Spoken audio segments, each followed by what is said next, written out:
I got most of the platforms up. Let me see here. I think we're just about ready to go. So we're up on YouTube, both YouTubes, and I got to get us up on TikTok, and we'll start the program. So I appreciate you folks that are already here. Waiting on TikTok, says Boss Hog. Yeah, TikTok will be starting momentarily, and then I'll go ahead and start up Instagram. So starting up TikTok in 3, 2, 1. What up, folks? Once again, it is indeed your boy Tim, the handsome liberal. Wasn't going to do a lot tonight. You see, I'm in my damn robe here, got my little Sherpa on.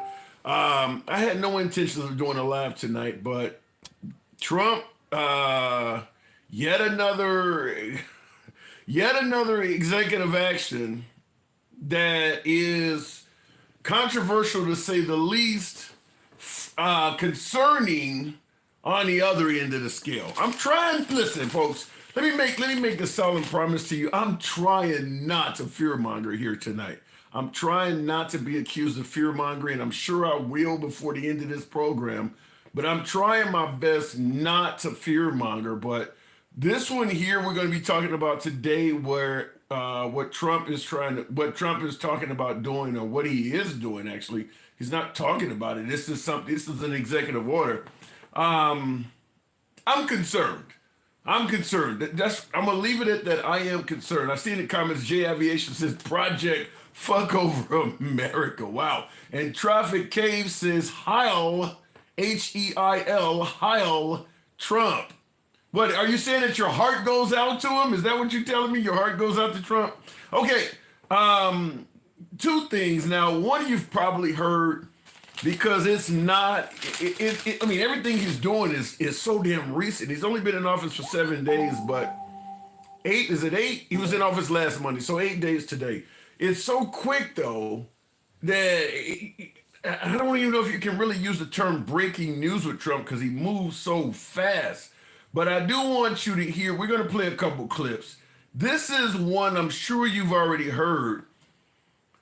Now, this one has really got a lot of folks concerned, but the second one I'm going to play is even worse, in my opinion. But this one is one you've probably heard all day long, kicked off at 5 o'clock this evening.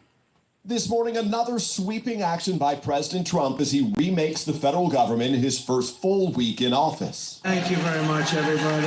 Overnight, NBC News learning that the White House has ordered a freeze of federal aid starting at 5 p.m. today. My administration has been moving with urgency and historic speed to reverse every single disaster of the Biden administration. The new head of the government's budget office saying in an internal memo obtained by NBC News that the pause extends to, quote, all federal financial assistance and activities affected by President Trump's recent executive orders, including foreign aid, non-governmental organizations, DEI, woke gender ideology, and the Green New Deal. And I'm going to stop it there. I don't need to go into the MSNBC commentary, because I don't, like I said, I got members from both sides of the aisle here, or all sides of the political spectrum. So this particular clip is coming from MSNBC, but I'm not going to challenge anybody's intelligence by playing any of their opinions on it. We're going to discuss that here between all of you folks. I just want you to hear what's going on. And I do agree with you in the comments, T2, who's talking about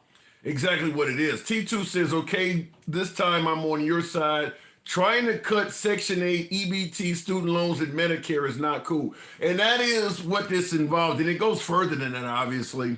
Medicaid, WIC programs, we're talking about suicide hotlines, all of that stuff. All of that stuff gets money from the federal government. So as of 5 p.m. this evening, so this is already in place now. As of 5 p.m. this evening, all federal funding. Now Joni says it's not on the list. Check the memo. Joni, in regards to, my guess is no matter what's on the list comprises of some things that are hurting people. I don't know. We can talk about what you think is on the list and what's not on the list, but whatever's on the list most likely is hurting people.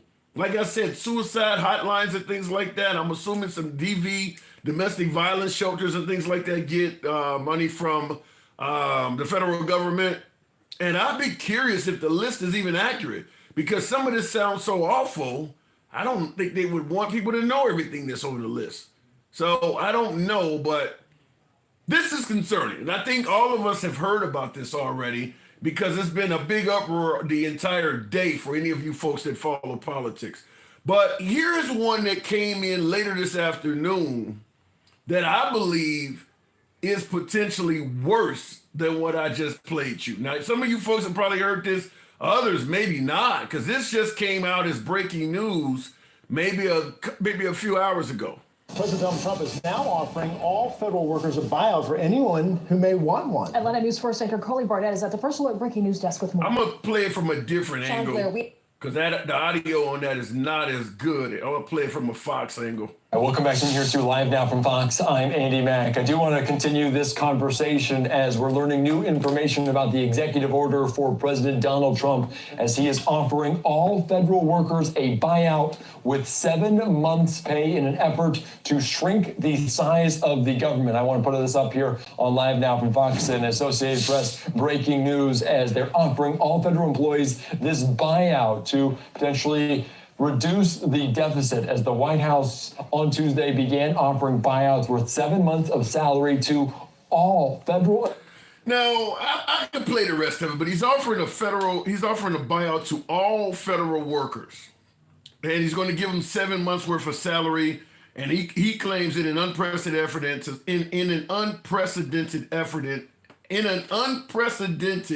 effort to shrink the size of government. I was having a Biden moment.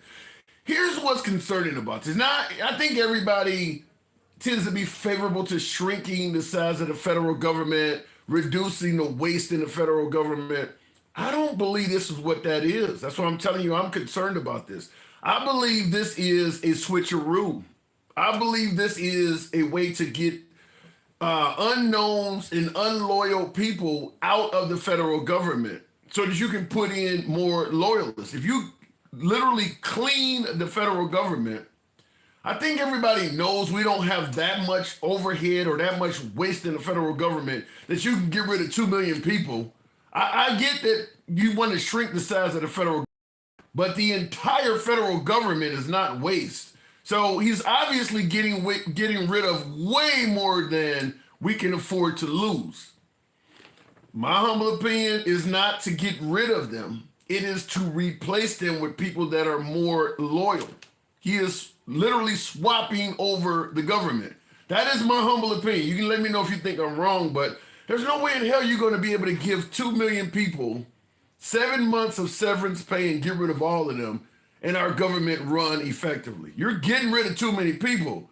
So clearly you're going to have to bring some folks back, and it's not going to be the folks you got rid of. This isn't getting rid of government waste. That's what you're being told, in my opinion.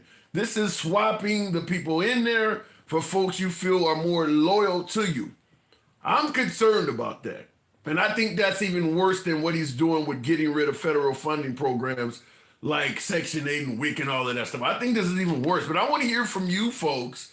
Normally we had three topics, but like I said, I wasn't even going to go live tonight until I saw this shit. This is concerning to me. Very concerning. Now, James Harris says, crazy, this is draining the swamp. I don't, you think every employee in the federal government is a swamp creature? No. He's not draining the swamp. He's putting in folks that are going to be loyal to him. I think that's pretty clear. A judge that stopped it today till Monday, says Samantha Anderson. Yeah, I've heard some folks say that he got stopped. But that's the goal.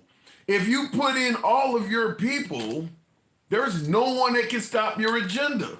That is the goal. That's why he's literally moving at lightning speed, replacing everyone with loyalists. Soon there will not be enough people to resist anything he does. That does seem like that is the aim where we're headed. Going to the box, Dencal, good evening, welcome to the program. Dencal, are you seeing it the way I'm seeing it, or is this really just an attempt to shrink the size of government? Good evening, Dencal. No, I just think you're taking it out of context. What do you mean? This ain't the time. Fuck out of here. This ain't the time. But listen, man, anytime somebody comes up and just everybody in the government, right. like, people don't look. even if it is a play to get more loyal people, and that's not how people operate. Like people that are liberal are not going to. People work because they need to work to make a Right, living. right. But here's the problem with that. I get your point. Everybody's not going to take the buyout, but in my opinion, you know he doesn't want you there. You can either take the buyout or stay behind in what will likely soon become a toxic work environment. I mean, I guess, but I mean, this is something that's poised to blow back on him. Like this is not going to work. If that's what his thought process is, it's not going to work. Most people in those situations that can afford to walk away with a half a year severance maybe have already got their stuff together. But a vast majority, I mean, all of the people in Trump's orbit has been saying that people can't afford, groceries. Like, how are people gonna say? I gotta say, if you're saying it's not gonna work. I always say if I had a nickel for everything that Trump did, where folks said it wasn't gonna work, I'd be doing well right now because the guy is proven. I'm saying I'm not saying necessarily it's not gonna work that he's gonna get rid of people. I'm saying it's not. I don't believe that it's gonna work out the way that he plans it. Like he said a lot of things that made them come to fruition, but that don't mean they were like good things or things that really benefited him. He can say a whole bunch of stuff. Well, if he gets rid of most of the federal employees and puts in a bunch of loyalists, how is that not going to benefit him? That's the problem. How do you establish federal employees as loyalists? Like the people on the ground level of federal jobs don't look at each other as, they might understand each other have different like political ideologies, but nobody's saying, well, get rid of that person because your best employees are your best employees. I will tell you one thing. You can pull them right off the rolls of MAGA. You can get a whole bunch of loyal people there. I mean, you can have folks, everybody that's in your current government from Hegseth on down, give me some recommendations. I mean, you can make it so that the overwhelming majority of these people are loyal. I don't believe that. Maybe at the upper levels, but not on the ground floor. Not where everybody's doing all of the work. Like, no, you're not gonna get. There are too many levels where you got to say, give me your loyal people. Like that's not gonna work. Well, but if you take them from the roles of MAGA, if you take them from, I mean, you can look at it. You can interview an applicant and tell who he's likely to have voted for during the interview process. If you put Trump supporters in the federal government, you've already increased your chances of getting loyal employees fairly quite a bit. Wouldn't you agree? No, because your assumption is that only the people that are MAGA are doing the hiring and firing. That's not how it works. They gonna go too. The people that are doing the hiring and firing. If I'm doing the hiring and firing, how are they gonna fire me if I'm the one doing the hiring and firing? Like I've worked in civil service. Like I understand there are levels to it. Nobody's gonna be able to say the only way. How can you identify who is loyal? I just told you you can do things to increase the likelihood of the person you hire is going to be okay with what you're trying to do. Look, people lie and act a certain way to get jobs in the federal government all the time. If I'm standing in an interview and I know that you looking for Trump dudes, guess what I'm going to say? No access to your social media or anything. I mean, if you lie during an interview, it's a crime or what. I mean, there's no way at all to do this, huh? I mean, look, it would take a whole. You can't put that type of infrastructure in place in a week. Like I understand what you're saying. If he had more time, but just like he's just now starting this. This is just the trial run. But what I think is that watching the people around him. This is what Steve Bannon calls flooding the zone. He knows a lot of this shit is not going to work, but it's so much stuff that certain things will get through. I don't know. Corrupt and take over the whole whole federal agency. You really think there's no way to do this? The reason why I'm saying this, now we know he has been on friendly terms with everybody from Putin to the leader of Hungary. I mean, he spoke to Kim Jong-un personally. You don't think they gave him any tips at all if this is his intention? We're not constructed. We're not constructed like those other countries to be. Yes, he can do what he's doing with like the media and taking over the. But just trying to change the whole federal employment system is a little bit beyond just saying I'm going to get loyalists and all the way down to the person that's sweeping the floor in the state building is somehow going to be loyal to me. It's not. I mean, he's already getting rid of, heads of, how many, did he get rid of a bunch of inspector generals? He's getting rid of military person. A lot of the folks you claim that do the hiring, he is firing those people. No, well, they don't do the hiring. No, they don't. I just said the upper levels of the government, yes, he can do that. But when we're talking about rank and file, nah, it's too many. We're talking about hundreds of thousands. You're not gonna look. Do you understand what kind of purge that would be? Nah. The fact that he's offering 2 million people severance pay right now, he's already in the process of the purge. He can't do that because first of all, he doesn't control where he's gonna get the money from. Who's gonna pay 2 million people 8 months of severance? I really think you in denial on this, man. He's doing it right in your face. Denial. I'm looking deeper into what you're saying. On the surface, you think like he's got control of all, and he's doing all of this stuff. But this stuff, just like the people said, they've already said that a federal judge, boom, within probably an hour or two of him saying that, it's already on the docket. And albeit you saying that. So what do you think he's doing? Why do you think he would announce this then? If he can't do any of this, it's just fiction? He's flooding the zone with so much stuff that you don't realize the things that he really wants to get done. This is a way to get people to do what we're doing now and to argue about whether it's possible or not. If he was, now, I would agree with you on the flooding the zone scenario if he was saying a bunch of shit that is not coming true. Everything he's saying he's going to do is happening. I mean, It's not. give me some examples. Give me some examples. It's not happening. Give me some examples of what's not happening. It's not happening. Talk to me. What is not happening? All of these dang on all of these executive orders, like no, they're not happening. Like he's getting like the wheels turning, but they're not going to actually happen. How do you know that with the Supreme Court? We see federal judges across the country saying, no, that shit is not right. So you don't believe that birthright citizenship is going to stick? No, that's just not going to snow. Okay. I don't know, man. I think you're underestimating the power of Trump. And we've had this conversation before, and I think you're overestimating. You're saying right now in front of all of these MAGA people, everything he said is happening. Well, we don't have Greenland. No. I didn't say everything he said is happening. I said he is doing what he promised. He is doing that. That's not what you said. But we can move past that. He's not. He said 1,000 things, and like if you would have did like we talked about months ago, and put up a list of all of the shit he said, then we wouldn't have to have this conversation because you would see all of the stuff he said about. You ain't talking about. He said he was going to stop the war. You forgot about that. We've talked about it. He was going to cut the energy prices in half. He was going to bring down the cost of goods and services and food. It was easy. He could do it on day one.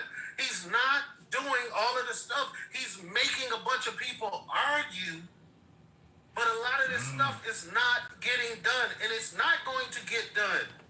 There are too many so-called liberals that are in positions that, look, I know people at the hospital that I worked at. That shit you talking about is not going to work. The director of the hospital I used to work at is a gay black man.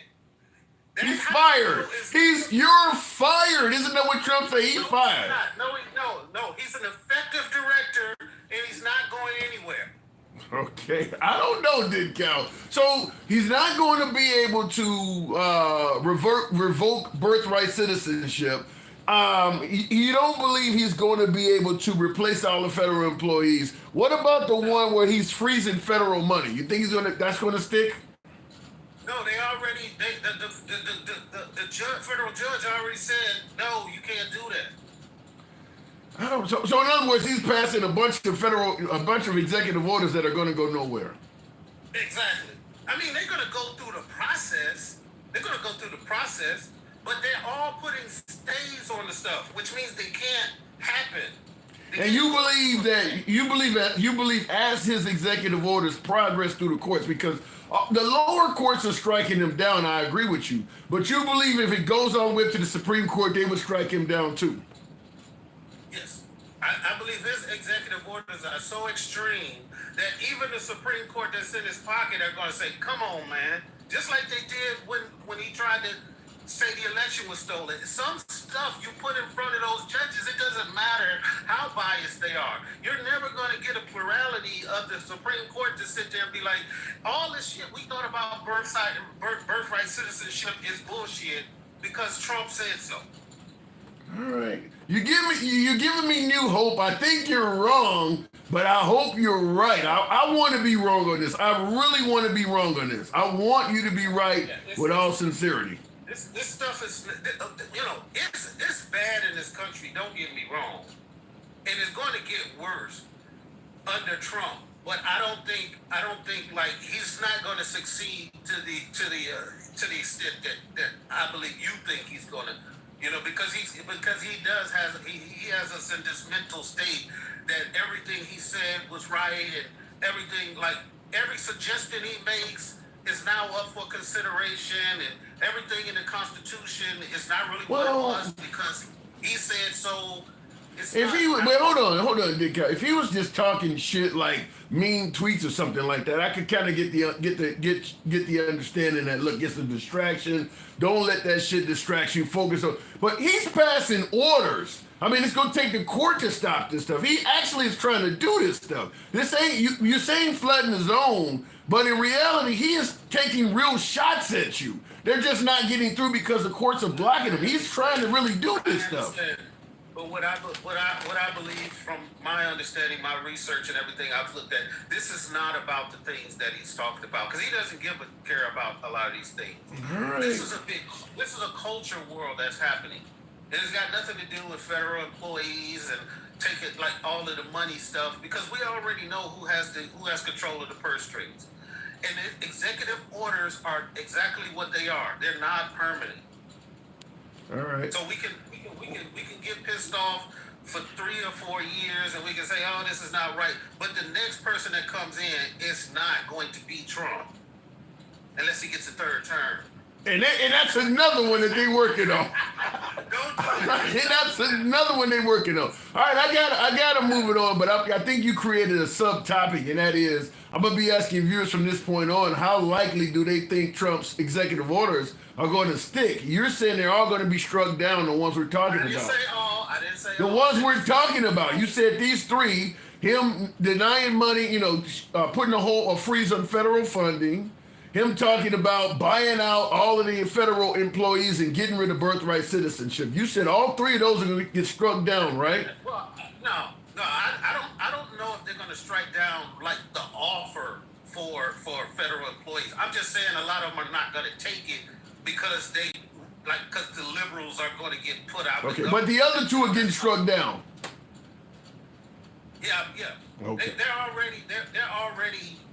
already on stays, and they will have to go up to the Supreme Court because that's his thing, taking everything he does up to the Supreme Court.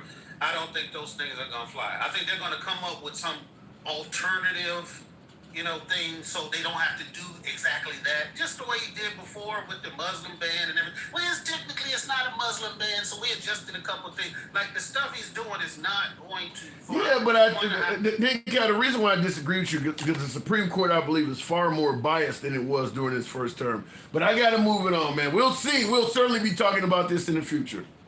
All right, sure will. Appreciate it. All right, moving on with the program. And also, I'm going to be asking you folks as you come up, in addition to what we're talking about, how do you see maybe what my caller is saying?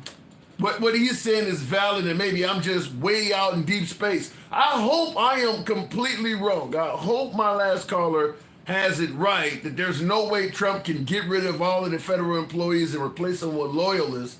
I hope that everything that folks are talking about, my last caller is right that he's going to get struck down. I have a different take on it, but I want to hear from you folks. J Aviation says Trump is clapping middle and lower class cheeks. Yikes. I don't know I mean, if he gives you no tax on tips and overtime, wouldn't that help the middle class though? Seems like that would be more beneficial. I wasn't going to do a live this evening until this whole thing about buying out federal employees. So I'm going to go straight back to the box. Some of you folks can correct me. I'm hoping I get most of my viewers side with my last caller. I'm really hoping I'm wrong on this one. I really am. Mike, good evening. Welcome to the program. There you go. Mike, good evening. What's going on, Tim? How are you? Now, I don't know, man. Now, my last caller gave me a little bit of hope. What say you? You already know. I've been telling you, man. Hey, he gave you a little bit of hope. I don't, there's a lot that I agree with what Dan Cal said. At the end of the day, he's trying to. I mean, there's so many executive orders. It's like throwing rocks. You're not going to knock them all down. Some are going to get through, right? Some are going to get through. But see, here's the thing. This is where Dan Cal, maybe he didn't finish his thought. You got to understand, some of it's just disruptive, whether it gets through or not. But that's what he said. He said it's just flooding the zone. Right. But what I mean by disruptive is like the freeze on all the federal funding, right, and all the grants. Is that going to get? Now, Denkel said that is ultimately not going to get through. What say you? Well, and I don't know if it's going to get through or not. But here's what I do know: just the fact that we're talking about it, just the fact that you start to have people and business owners and organizations and nonprofits that aren't sure that their funding is coming, it changes the way they operate daily. So what happens is, matter of fact, listen, I'm going to tell you what happened to me today with one of my clients who was waiting for federal funding from their SBA grant, right? Mm-hmm. We're supposed to be moving forward on a project. Paused the project because he's not sure if he's going to get his funding that he's been approved for already. Wow. So even if they restart it, here's the thing. This is what I'm talking about. Even if they restart it, it goes to court. Now you've got agencies, you have nonprofits, you have all these people that are depending on this funding. They can't move forward if they don't know the funding's going to be there, which means people are losing days' pay. Yes, people are losing days' pay. People are losing forecasting in any projects. That even if they say nope, we're not going to let him do this. A week from now, you've lost a week. And that week, which people don't think is detrimental to programs, you can't lose a week of funding school lunches. You can't lose a week of getting your SBA financing from a small business. You can't lose a week of pay because if you lose a week of funding school lunches, all of the truck drivers that used to bring that lunch there, people getting laid off quick because they're not needed. Yes, that's my point. That's the things that the Trump supporters that think this is a good thing. They're not thinking about that. They're still thinking they won something. They're not looking at what's really happening. I told you the same thing about mass deportation. About if migrants aren't showing up because they're in fear of being deported, those crops aren't being harvested. Period. Yeah. If people aren't. So in other words, what you're saying is even if Denkow is right and this stuff gets struck down, there's still a period of time where it's doing significant damage until we get to the point where it gets struck down. Yes. So again, Kia McDonald just said it. Food supply will slow down. I just told you something that's happening to me directly, right? This project that we're working on is on hold, right? I can't wait. I'm gonna have to move. Wow. And do something else. He can call me 2 weeks from now and say we got our funding. I may or may not be in a position to accept that. Yeah, I'll tell you my own personal story. I've mentioned many times I used to be a landlord in Chicago, and I had about 20 tenants. And you try to get the Section 8 tenants because they pay more. If you're a landlord and you don't get that section, because the tenants' rent is what helps me pay the mortgage. So if I don't get one of those rent payments, I can start falling behind on my mortgage. I get what you're saying is it has a domino effect. It has a domino effect, and everyone is just going on, you know, well, but yeah, he's trying to shrink government. They have no idea what they're talking about. It won't take very long for the government to literally shut down. People aren't just going to show up. And here's the thing. Do you think all 2 million of those people, you think all of those are Democrats and left and woke? No. Does anybody think that's what's happening? Of course not. Why do you think he would offer to buy out the entire federal government? What do you think the goal is behind that?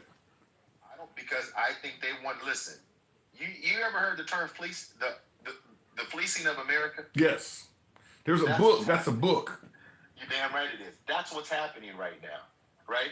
Put all this stuff. They'll start moving this money around because they don't care if it impacts people. There are going to be people that are going to lose jobs, be out of their homes, all of that behind this. Whether all of this stuff gets pushed through all the way or not. So do you see my argument at all? Whereas when he's talking about buying out the federal government, now we know if you're talking about buying out, you know, several 100,000 up to 2 million employees, we don't have that much fat to trim. I believe the goal is to get rid of unknowns and replace them with loyalists. You don't like, you know, Denkel thinks that's ridiculous. Are you in the same camp? No.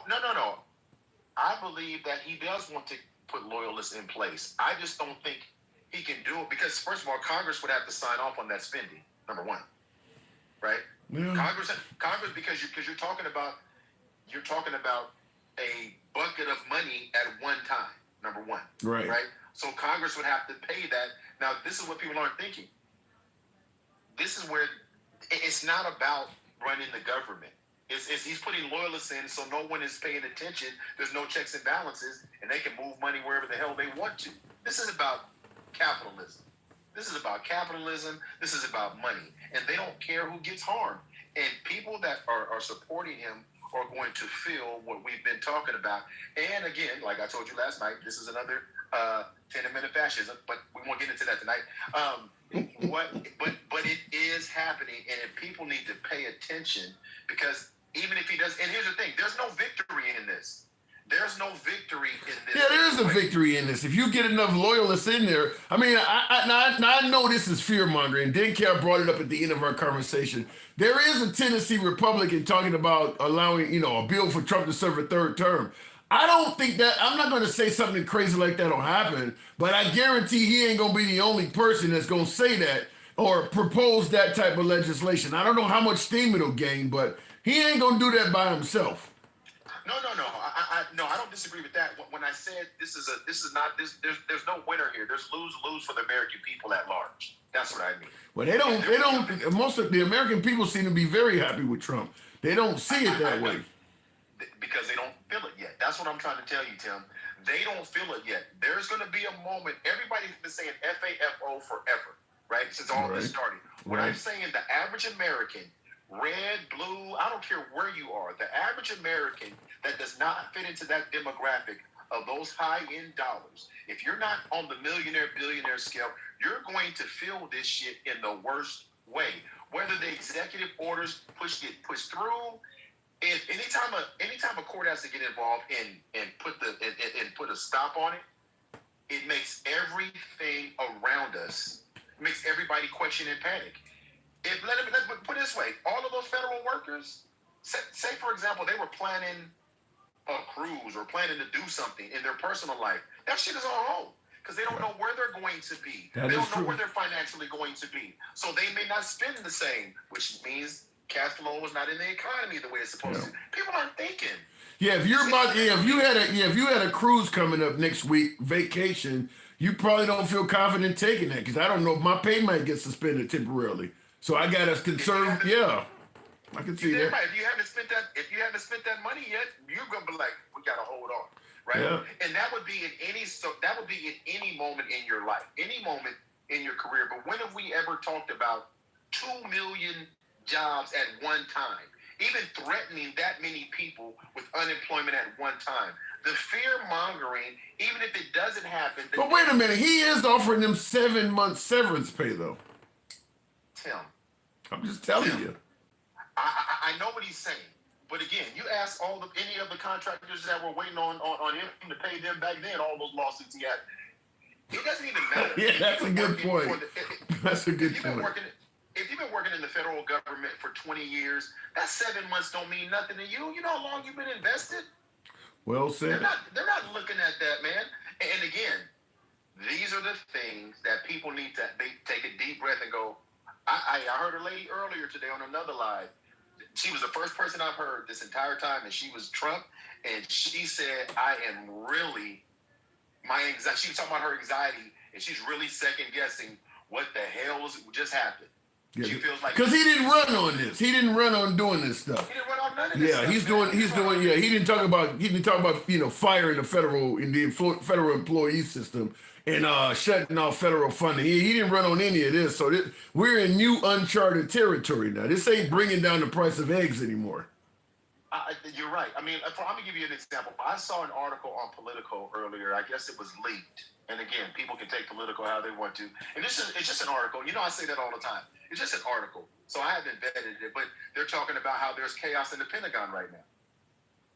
Because because the military, all these executive orders, you got people going running left and right. You got to think about this, Tim. Everybody, especially in the military, everybody that voted for him. Yep, this is all Project 2025 too, by the way.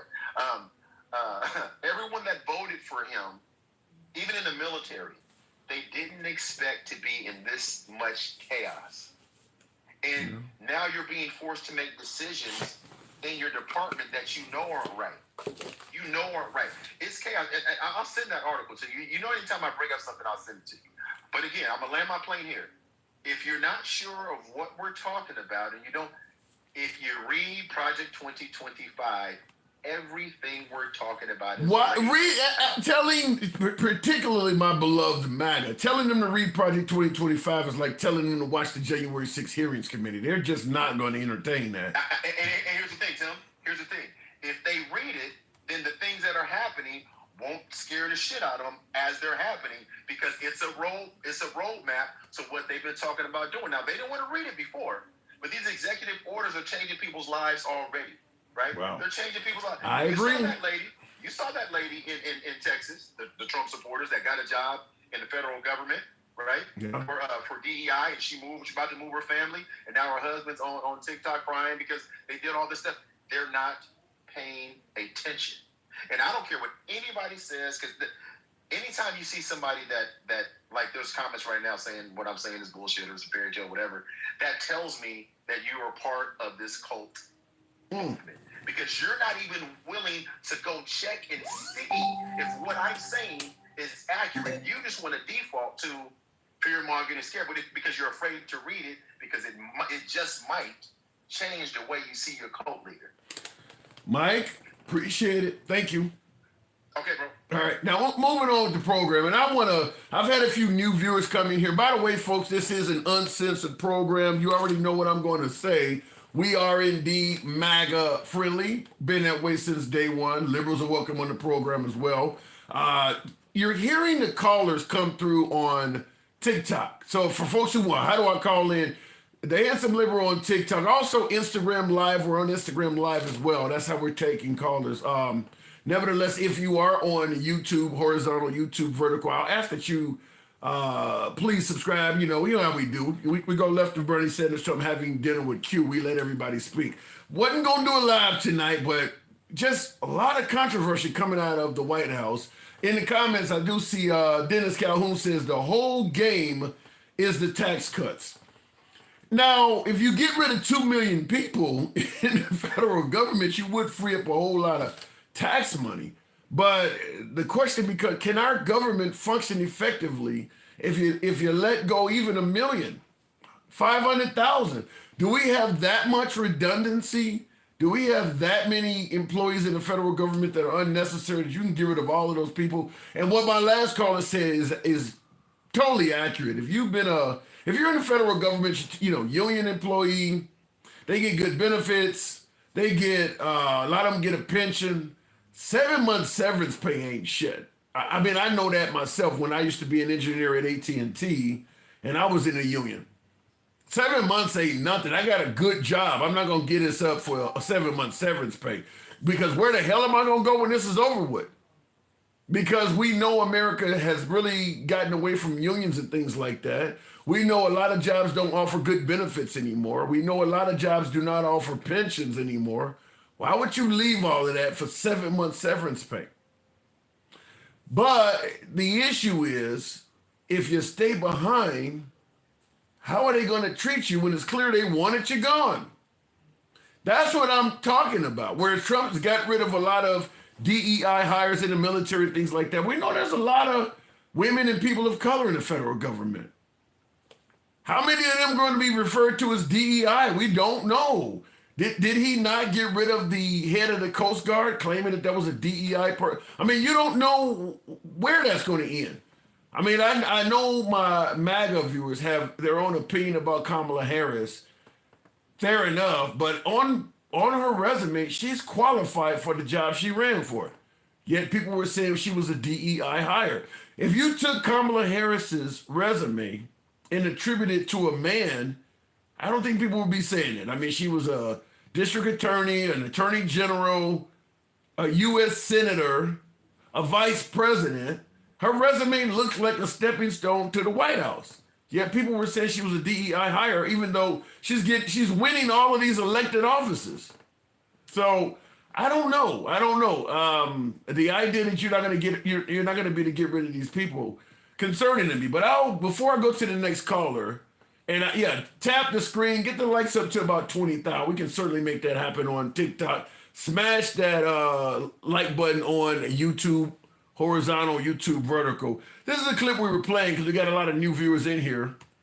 I'm Andy Mack. I do want to continue this conversation as we're learning new information about the executive order for President Donald Trump, as he is offering all federal workers a buyout with 7 months' pay in an effort to shrink the size of the government. I want to put this up here on Live Now from Fox and Associated Press. Breaking news as they're offering all federal employees this buyout to potentially reduce the deficit, as the White House on Tuesday began offering buyouts worth 7 months of salary to all federal employees who opt to leave their jobs by January the 6th. This is how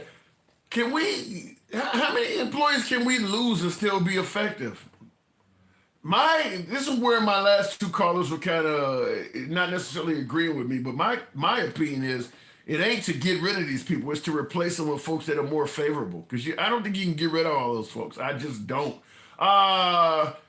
Matrix says DEI equals black. I don't totally agree with that. I don't think that DEI equals black. But I will say DEI does not equal white. Certainly white males. When folks say DEI, you cannot be a white male that is given a position that somebody says you got it as a DEI hire. They don't believe DEI applies to white males. It can apply to a female because of her gender. It can apply to people of color because they're a minority. But you will never see somebody say a white man got a job because of DEI. Even though, as I often say on the program, that is the way America was founded.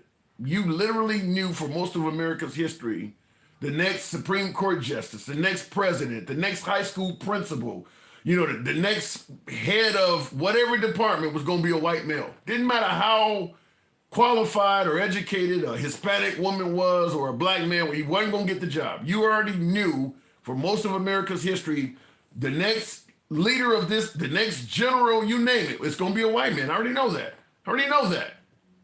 We just wasn't calling it DEI. So I will say that DEI has always been around. It's just benefiting other folks now, and it's pissing off white males. But let me go back to the box real quick in the comment section. I don't know what I just hit there. DEI equals women getting a fair chance. Did you hear Don Lemon and Elon Musk on DEI? No, I did not hear that, Nakiva. No, I did not hear that. I'd be curious to hear that, though. Before we continue on, Shoo says, you said yourself the cabinet was full of bias folks. What you say, how can things change without change? The cabinet is just a handful of people. He's talking about the entire federal government. We're talking like 2 million people there, Shoo. We're not talking about Trump's cabinet. That's different. We're talking, and he's not offering to buy his cabinet out. They're not even part of the conversation. We're talking about federal employees all over the damn place. All right, let me go back to the bottom. Big difference, big difference. Continue on with the program. I can't even pronounce the name. KWYSTA, is that what that says? Good evening. What is the name there?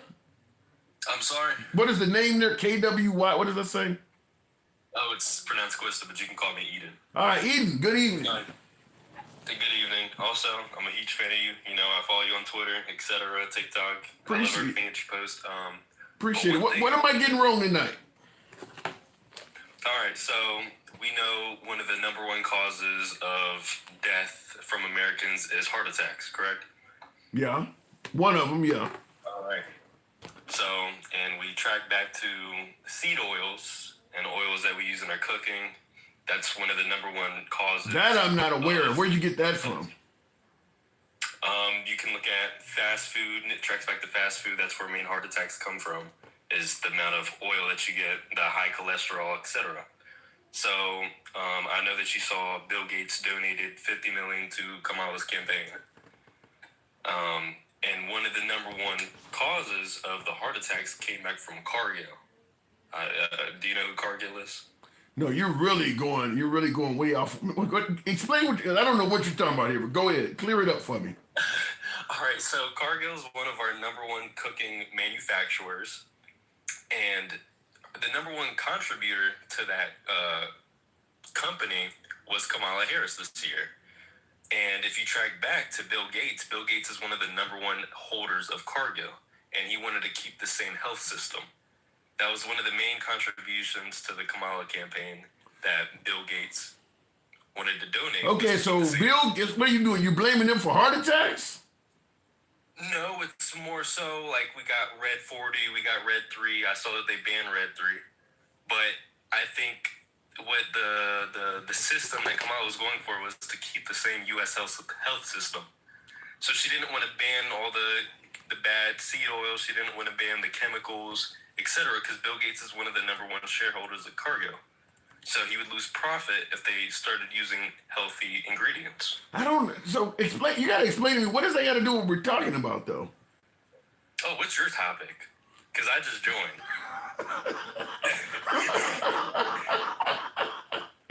Okay, I was wondering. Topics, etc. Okay, all right, we're talking about, I can't believe you just did that. Okay, what we're actually talking about is Trump has froze all federal aid. I believe a judge struck it down not long ago, but he tried to freeze all federal aid, which could be everything from Section 8 to kids' lunches in schools to the WIC program. I mean, froze all federal aid to all programs. What the hell is he doing? I actually read about this earlier. I believe it was to knock down DEI organizations and schools, etc. And I can even vouch on it. Wait, hold on. Is DEI really that bad to do that to all these people's jobs and shit? Well, I can say from my experience, I went to a Title I school. Do you know what that is?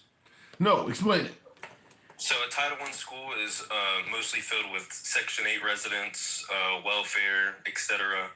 That school was terrible. It was filled with LGBTQ curriculum, BLM curriculum. Not saying that's bad, but the school was terrible. Our teachers were What do you mean by full with LGBTQ curriculum? What, did it just teach you about gay people in every class? I didn't take the class, but I know they influence you to take that over Common Core classes. What are they teaching in a class about LGBTQ curriculum? What is that? What does that even involve? It involves LGBTQ history. It mostly is defamation towards conservative politicians. I was in that quote-unquote government class, and Well, when you look at how Trump, who is now the leading conservative, is treating the LGBTQ community right now, my guess is that class will be very popular in the future. I mean, he is treating that community. Has he said anything other than hate toward that community right now? I mean, he's not even going to recognize they exist in regards to the transgender community. He no longer even recognizes their existence. I mean, let's just put this in perspective. The day of Trump's quote unquote victory, the transgender hotline grew 700%. That's before any laws were enacted. Why do you think that is? Why do you think that is? The left-wing propaganda. They make it seem Trump's so bad, and then they convince these kids to be suicidal over it. Well, if he comes along and literally kicks him out of the military, says I'm only going to recognize two genders, which literally says the transgender community in my eyes does not exist at all. Is that left-wing propaganda? That's what he's actually doing.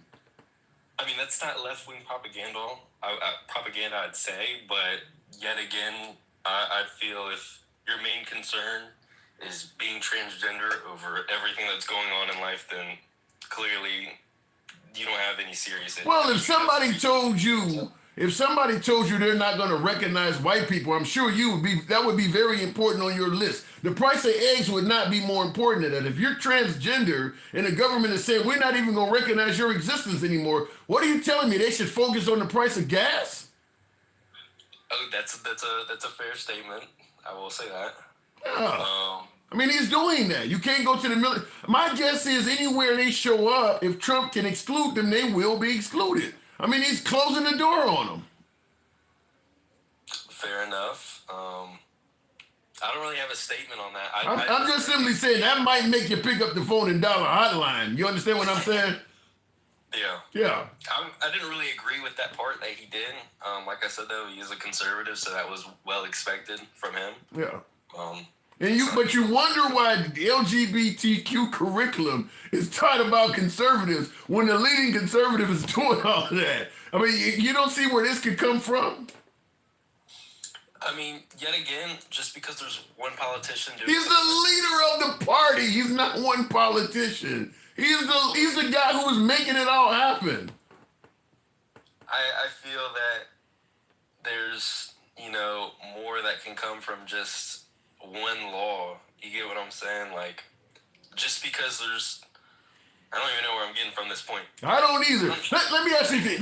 Let's say I'm transgender. I represent a very ugly ass transgender woman right now. No hair and none of that. Just ugly as can be. But let's say I'm a transgender woman. Tell me what I would look at that would make me say, yeah, Trump is a good guy when he's telling me I'm not even going to recognize your existence. Tell me what I should focus on when he's saying that. There's not really much you can do in that situation. Right. You're Okay. kind of borderline at that All right. point. So if I'm the father or the mother of a transgender kid, what else should I focus on? That's my kid that you're telling me the government is not even going to recognize. What else should I be focused on? Exactly. It's just your kid at that point. I mean, the most you could do, not saying that's a good option, but move to a blue state. That's the most that's going to protect you at that point. Well, but if he's already talking about you can't join the military, really, I mean, how do we know where else it's going to expand? I agree with you.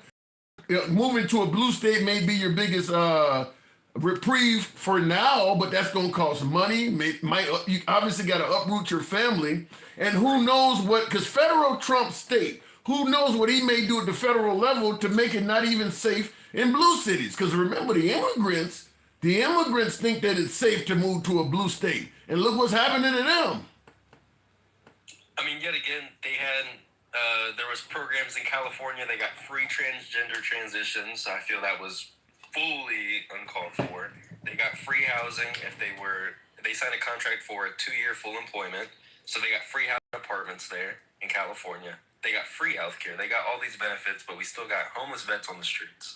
So it's like they already benefited off of the Wait a minute. When you think about how many homeless vets we got on the street, I guarantee it's more of them than the transgender community. So where before the transgender community were getting all of these free things, let's say under the first Trump administration, they were not getting all this free shit.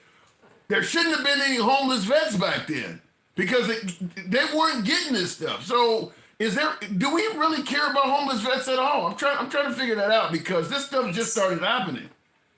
That's the issue is because we're focused on eliminating some stuff, but we're not subsidizing it for other parts that I would say are a main concern.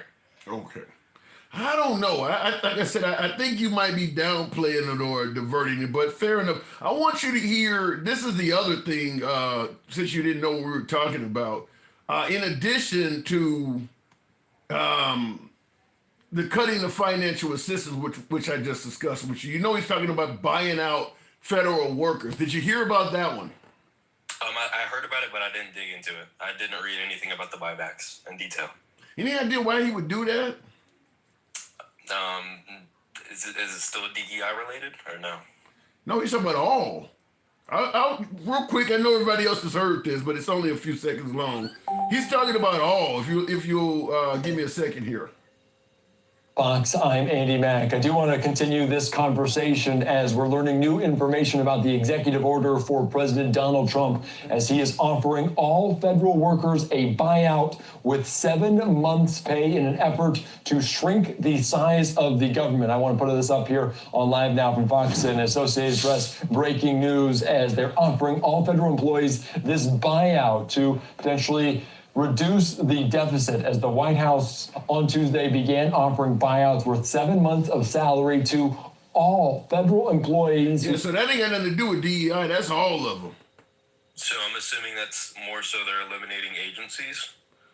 All federal employees. I mean, there's going to be a hell of a lot of agencies involved in that. I mean, he said all. I can't really comment on that. I haven't dug into it yet. Do you think we could function with all of our federal employees gone? Totally not. No. 50% of them?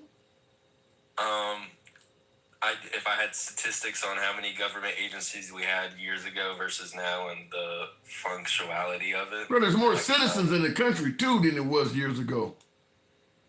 True. Like I said, I haven't dug into it, so I can't really comment on that part. Does it concern you at all that he's even talking about doing this? No, 100%. But if I had more knowledge on it, then I could actually comment on it and Give me let's speculate before I move on from you. Now you voted for Trump, correct? No, I was 17 at the time. You would have voted for Trump. No, I'm more of a Ron DeSantis fan. Right. Okay. All right. Well, I mean, so if you only got a choice between Kamala Harris and Trump, you're voting for Trump, right?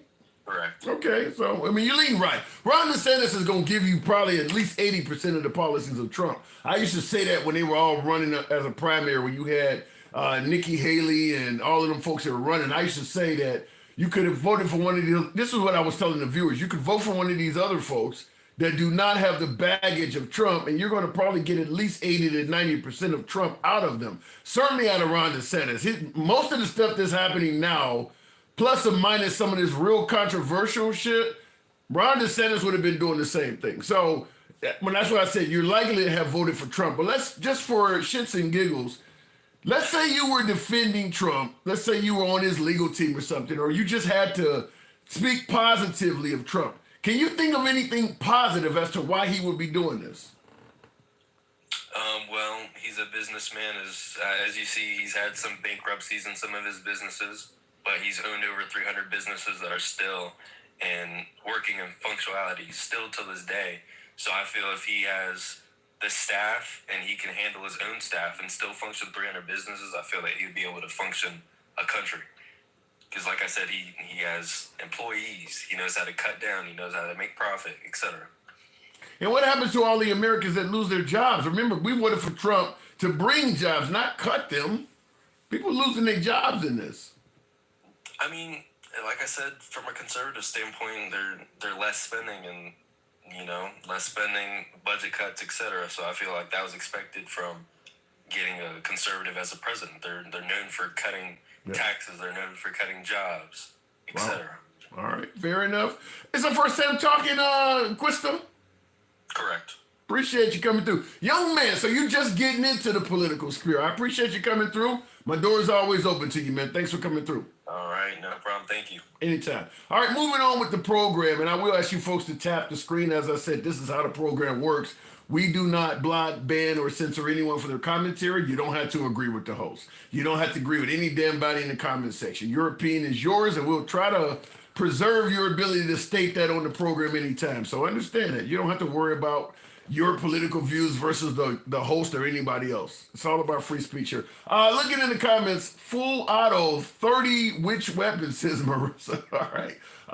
The cost of living is increasing. That's always the case, is it not? How would government function without employed people paying taxes, there won't be programs that help people less fortunate and elderly. True. Now, here's one of the things I would ask my Canadian. I don't get a lot of Canadian viewers, but I do get some. You want to be the 51st state in this shit? He's laying off our entire federal government. You want to come join this? And I would tell that certainly to the people of color and the women of places like Toronto and places like that. You know, he might view you as DEI. I don't know. You want to come be the 51st state in the middle of this? You want to get rid of your universal health care and join our system? Looking in the comments, they don't want to help people. Yeah, it's pull yourself up by your bootstraps mentality. Help your damn self is kind of the mindset. So I'll help you. You know, I'll make it so that there's jobs available for you, but it's up to you to work and take care of yourself. What is the phrase? You don't work, you don't eat. A lot of folks, particularly on the right, believe that. You don't work, you don't eat. Tap the screen. Can we get to 30,000? THOU, 30. Get the likes up to 30,000, if you will. Smash that like button on YouTube as well. He's giving them a choice. He's not laying them off. Yeah, what do you mean he's not laying them off? He's asking them to resign, and he'll give them 7 months of severance pay. That is laying you off. That's kind of what happens when people do get laid off, is that they oftentimes will give you some kind of severance package. He is laying them off. That's exactly what that is. I don't know if you know what laying off is, but he's laying you off. And my guess is if he wants to get rid of 2 million people and he's offering them this deal, if they don't take the deal, I mean, we've seen what Trump has done with Colombia recently with the threatening of tariffs. We've seen him do it with Mexico. We've seen him do it with Canada. We see that if Trump offers you something that he wants you to take and you don't take it, he has a backup plan. He has a plan B, which is usually punitive. That's what he did to Colombia when they wouldn't accept immigrants. Well, if you don't take these immigrants, we're going to impose some huge tariffs on you. My guess is if he wants to get rid of 2 million federal employees, if they don't take the 7 months severance package, he probably has a plan B. You can do this the easy way, you can do it the hard way. You can either take this severance package. I clearly want to reduce the size of government. You can help me and receive 7 months pay for your pocket, or you can resist until I come up with some harsher shit. To quote the words of the poetic Snoop Dogg, we can settle this like gentlemen and we can get into some gangster shit. That's what it sounds like to me. So looking in the comments, or what's that? That goes back to the Mac. Let me go back to the box though. Either you take the money or he's going to do something else. That's my opinion. Continuing on with Amps, or is this Amps 480? Or who did I hit Gerald. Gerald, good evening. What's going on, Tim? I don't even know. You know, I can't even say, man. The guy's talking about not only is he cutting federal funding, he's talking about trying to get rid of as many federal employees as possible. What do you think he's trying to do? Dude, I've been trying to figure that shit out for the longest. I don't know what the hell he's doing because none of it really makes a lot of common sense. So think about this, Tim. If I had my company, I said, okay, I'm offering 10% of my people, just 10%, but I have no one else in the job right now. Right. I don't know who's going to accept it or not. Okay. Let's just say 10% of the people say, yep, we'll take it. We won't be in tomorrow. Watch some of those fall. Because you're not going to find your loyalists, like you were saying, you're not going to find them in 24 hours. True. That even know how to work within the bureaucracy of our government. That is true. Our government is a mega bureaucracy. Yeah, I think there's a lot of waste in it, but it's built that way now. You can't undo it just by tearing it apart. But now, I don't think anybody disagrees with you. There's a lot of waste in our government, but is it that much that you could offer every employee a way out? It's that much. It's that much. I would say, when I say waste, there are more motions. People move more than they need to. Mm-hmm. But that's the way it's set up right now. So, for example, instead of it taking one form to do something, it takes 10. But it takes 10 people to know how to run those 10 So what you're saying is, rid of them. yeah, but if what you're saying is true, then what Trump is doing is a good thing. No. You get me wrong. I'm saying it might be the way he's doing it is wrong. That's what I'm saying. He might, if you want to cut waste, you can cut waste. Right. Got no problem with that. But if you're cutting waste recklessly, I can cut waste in my company today, but I fail tomorrow. I can say, okay, every one of you guys, because I don't have a system in place to take it over. Well, so why do you think he's doing? If every caller I've had so far said that this is not likely to work, so why do you think he's doing it? What is the goal here? I have no clue. It just doesn't make any lot.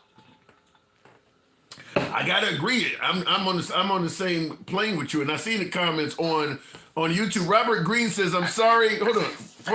What's the end game here? That's what I'm saying. What's the end game? You offer, and it's actually 3 million people, 3+ million people that are employed by the federal government. You not a single one of them? Yeah, I don't get it. Robert Green on YouTube says, "I'm sorry, you're not funny, and so sorry, you really don't know what's going on." Robert, I'd like for you to tell me what's going on. Maybe you could help me out. Go ahead there, Gerald.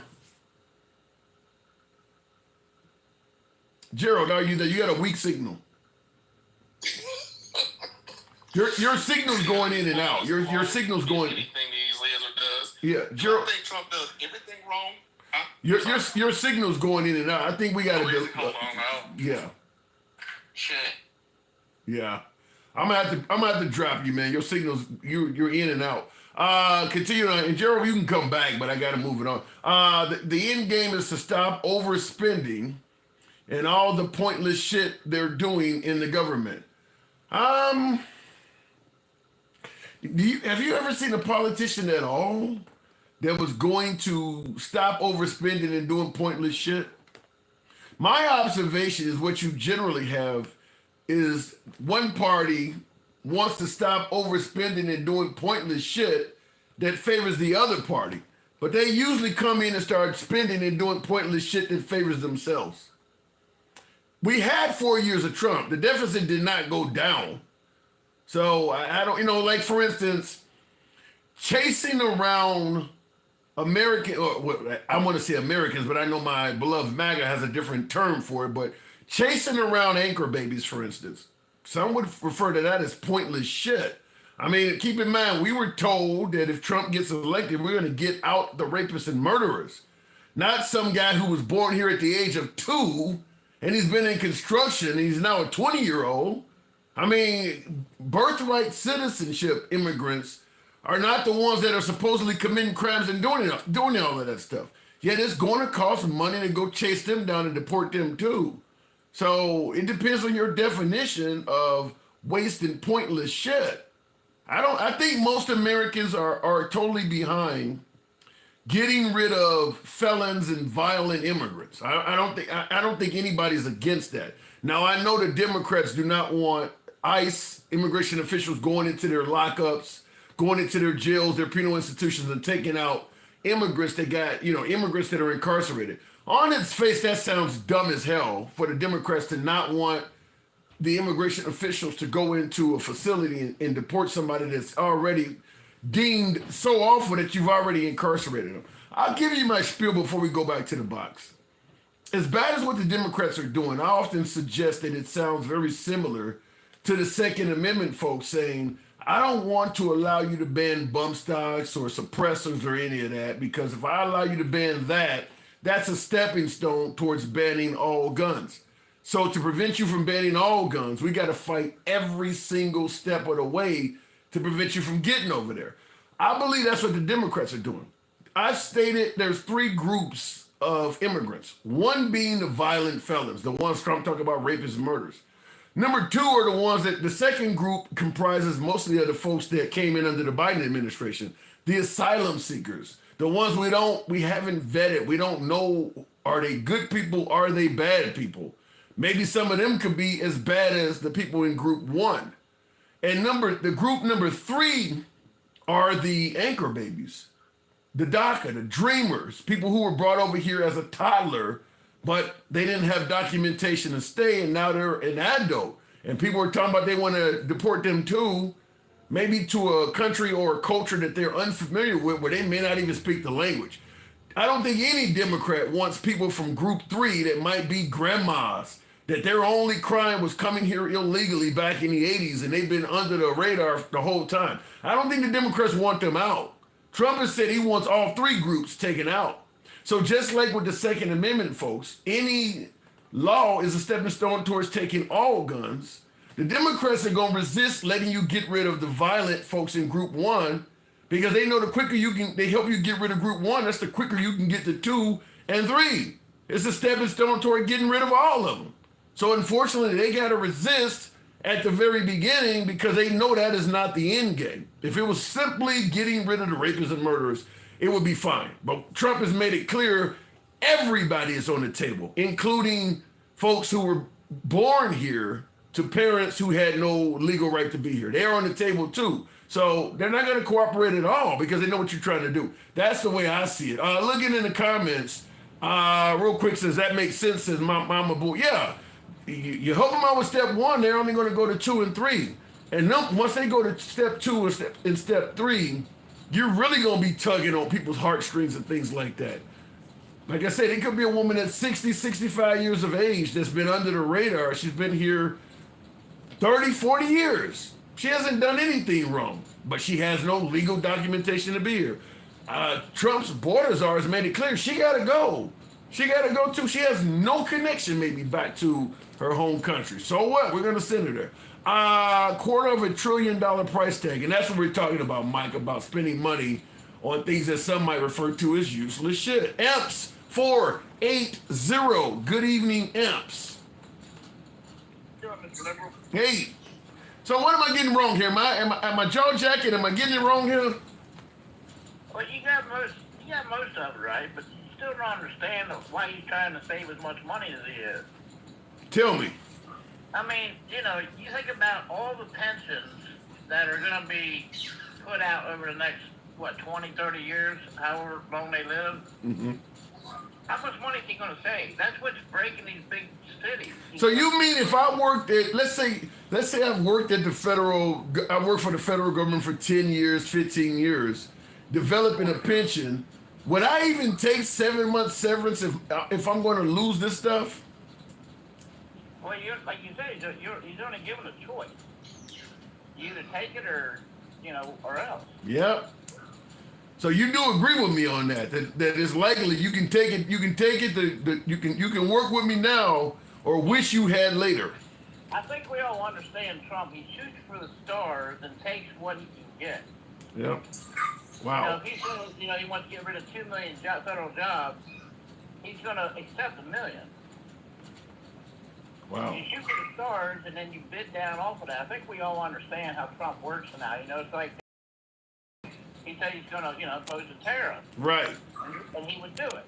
And they know he would do it. So they're like, I either accept it or I'm going to lose. They're going to lose to Trump. You know what I mean? Yeah. You would have to assume that all of those federal workers did not vote for Kamala Harris. He got to be hurting some of his own people in this.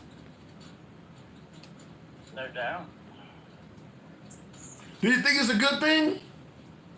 Well, I think we've all seen the road crew standing along the highway, and you got the one guy in the pit, and you got 6 guys standing around watching him work. Those 6 guys got to go. You know what I'm saying? I get it. You want folks to be more effective, and you want folks to, you want a more efficient government. I get what you're saying. Well, I work for a big company too, and I see a lot of ways. I've actually worked at FEMA, where they make the sprinkler heads. All the engineers work where they, design different sprinkler heads. Okay. I used to watch them guys, man, up there, sitting around the desk doing nothing all day long. Man, there was so much waste, and that's FEMA. I worked for FEMA a couple different jobs, and there's so much waste, you wouldn't believe. Let me ask you this, though. Trump is a big-time golfer. Every time he takes Air Force One to go on vacation or go golfing, do you see that as waste? I mean, because the waste that the average person, a person only making 70, 80 grand a year, there's only so much waste there. I mean, just to move the Secret Service around or something like that. Do you think he's going to stop waste on his own level? No, but is Taylor Swift going to quit flying to all the games, you know, because he's wasting how much fuel flying them airplanes, you know what I'm saying? Yeah, but she ain't. But Taylor Swift is not costing jobs. She's creating them. What Trump is doing is costing jobs. Well, I don't know if you consider her creating jobs. I mean, Every time she goes on that jet, somebody's being paid to fly it, right? every time Trump goes to another country, he's saving America money. How is that? Withdrawing, you know, meeting with the different countries, you know, I mean, he's making money, man. That's all he does. So you think when he went to meet Kim Jong-un in North Korea, he saved Americans money? He saved a lot of waste going out to sea. You know, they're out there shooting missiles into the water. You know, he stopped that for a while, right? Yeah, yeah, you're right. Kim Jong-un held off for a few months. I agree with that. But I don't know if it didn't save any money for Americans, though. You don't know that. You got to think about it in every direction. Give me a direction of how meeting with Kim Jong-un would have saved us money. Well, you know, Japan's building up their military. You know, and they're not getting everything from us, so we're not, you know, selling Japan a bunch of stuff. That would be profit. If we're selling Japan stuff, that's profit. I'm not hearing where we're saving money. We're not really selling anything to Japan. Japan makes everything pretty much well themselves or gets it from other countries themselves. Right. So go back to my original statement. How could him meeting with Kim Jong-un have saved us money? Well, maybe we don't have to send our fleet out there watching so much. You don't really think that that's happening. I mean, he's still. Well, what happened to Iran? Every time Iran acts up, president sends ships out to the Persian Gulf. How much money does that cost? Kim Jong-un is still hostile as hell. The idea that we don't have to continue sending our fleet, yeah, he's still very hostile. Right. What I'm saying, though, is every time a country acts up, they send out, you know, a couple aircraft carriers, a couple destroyers, you know, some battleships, stuff like that. How much money does that cost? It costs a lot. Costs a lot. Right. So if Iran stays in their place, just like if North Korea stays in their place, we ain't gotta waste our time and effort, you know, going after them or watching them or huddling up to their land, you know, just saying, hey, you know, if you start acting up, we're gonna start, you know, getting a little closer. No, let me hold on. I'll continue talking to you. Hang on one second, because I just happened to see this comment. We'll talk to you. I'll talk to you about it in a second here, Amps. Will G started out by saying Trump ain't shit. that is his flagship statement. Trump ain't shit. But he says doesn't care about anyone but himself, as he is hurting his own voters. He says, did you see a picture of a guy wearing a Latino for Trump shirt while getting deported? Fuck around and find out. No, I have not seen that. Have you seen that, Amps? Someone getting deported while literally wearing a shirt that says Latinos for Trump. Nah, I didn't see that. Oh my God! I'm wanting to look it up. Hey, have you heard about a guy that supposedly, I heard he was radicalized in America. He passed, you know, when they come into this country, they got to be vetted. There was a vetted guy that they said turned radical and was either getting ready to do something or planning to do something or something like that. And, you know, it's like the one guy that was born in America, he was in the military, and then he did something against our country or was planning on it. This guy was the same thing, except he was actually vetted coming into the country, and then he got radicalized. It's them kind of people that Trump wants to keep out. The odd thing is, you know, to me, Trump, in my opinion, doesn't make a great messenger for that, because he obviously radicalized a group of people himself that he later had to pardon. I mean, the only reason they acted like that because of what he told them. No different than some kind of Muslim outfit telling some young man something crazy and making him want to bomb something in America. I mean, he literally radicalized the group himself. Do you see any validity in what I'm talking about? Yeah, but I keep on hearing people saying, you know, these J6ers, you know, they beat up cops died and all this.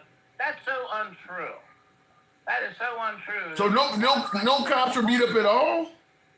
There was cops that were pushed around. I don't think that they stood on top of their bodies, and shot, swung anything at them or shot. They didn't. None of them died. From the only person that died that day was Babbitt. That's it. So, did you hear any of the January 6th cop testimony? Well, I heard the couple of the guys that got out and what they said they did, and the ones that I No, heard, did you hear it? Did you hear it from any of the cops themselves? Well, a couple of them. I heard there was one guy that had the weird beard. You know what I mean? That he was there, and he made up a bunch of stuff. I think he got caught lying about a bunch of stuff. He had gray in his beard. He was on a couple talk shows. But what I'm asking you is, did you hear any of the testimony from any of those cops? I get that you heard what other people said, whether it happened or not. Did you hear from any of them stating what happened to them? Huh? One of them. He was the Capitol Police, that guy. Okay. And you say you heard one of them. You said the one was lying about it. Yeah, they found out that he was lying about a bunch of stuff. I haven't heard about any cops that was. I wish you had to. He had gray in his beard. I forget. Never heard of his name. I wish I could get the name of it. Now speaking of cops with gray in their beard, I want you to do this because here is a cop that has gray in his beard. He's giving his account of what happened to him, and you can tell me if this is a guy and whether or not you believe what he's. So you believe this guy? You said this guy was found to be lying. Yeah, yeah. That's not true. That is not true. This guy. Who told you this guy lied? Well, they found a couple things when he was saying about something happened that didn't happen. He was one of the ones that said about the open up the gates and stuff. No, I'm talking about what happened to him, the violence that happened to him. Have you heard him testify about what physically happened to him? No.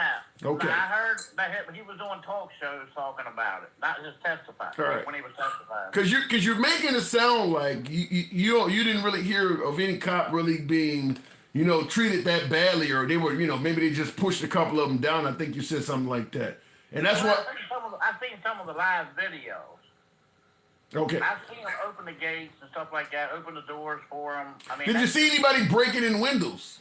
Yeah, I've seen people that were breaking windows down low. Yeah, I've seen that. Okay. I want you to hear a little bit of this, and we'll continue on, because I think his testimony is a lot stronger than the way you're describing it. Who repeatedly lunged for me and attempted to remove my firearm. I heard chanting from some in the crowd, "Get his gun," and kill him with his own gun. I was aware enough to recognize I was at risk of being stripped of and killed with my own firearm. I was electrocuted again and again and again with a taser. What makes the struggle harder and more painful is to know so many of my fellow citizens, including so many of the people I don't need to hear that part, but you hear what he's saying, right? Do you think he's making that up? Yeah, 100%. Why do you think he's making that up? You can tell by his language, his body language, he's lying. When he repeated himself 3 times, that's one sign that people's lying. When they come back and repeat it, that's so easy to see that guy's lying. Even Ray Charles see that. Would it surprise you if I told you what he's saying? A lot of that was caught on video. I've seen video, and I didn't see him involved at all. Well, you hadn't heard. Well, you said you seen video and you didn't see him involved at all. You told me you hadn't even heard what he said until just now. So clearly you haven't seen the whole story on a lot of this stuff. Like I said, I seen before he probably testified. I seen when he was on talk shows talking. There was like several different talk shows. He was saying that they were pushing through the gates, and then there was a video showing him opening the gates. Okay. Well, he wasn't around the part of the gates being open. He was getting his ass kicked. Yeah, so I don't believe that guy as far as I can throw him. Man, there's so many conspiracies about that guy right there. You wouldn't look on the other side of the conspiracy theories about him, and you'll see that nothing of what he said is true. This is what Ivy League. You said, say that again? I wouldn't believe that guy as far as I can throw him. Have you seen the video of the cop being smashed between the door? I did see that video, yes. Do you think he got hurt at all? I don't think so. He's bleeding from the mouth.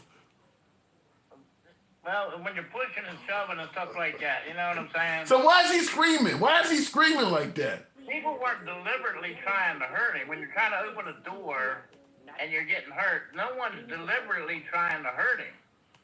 So what exactly were they doing?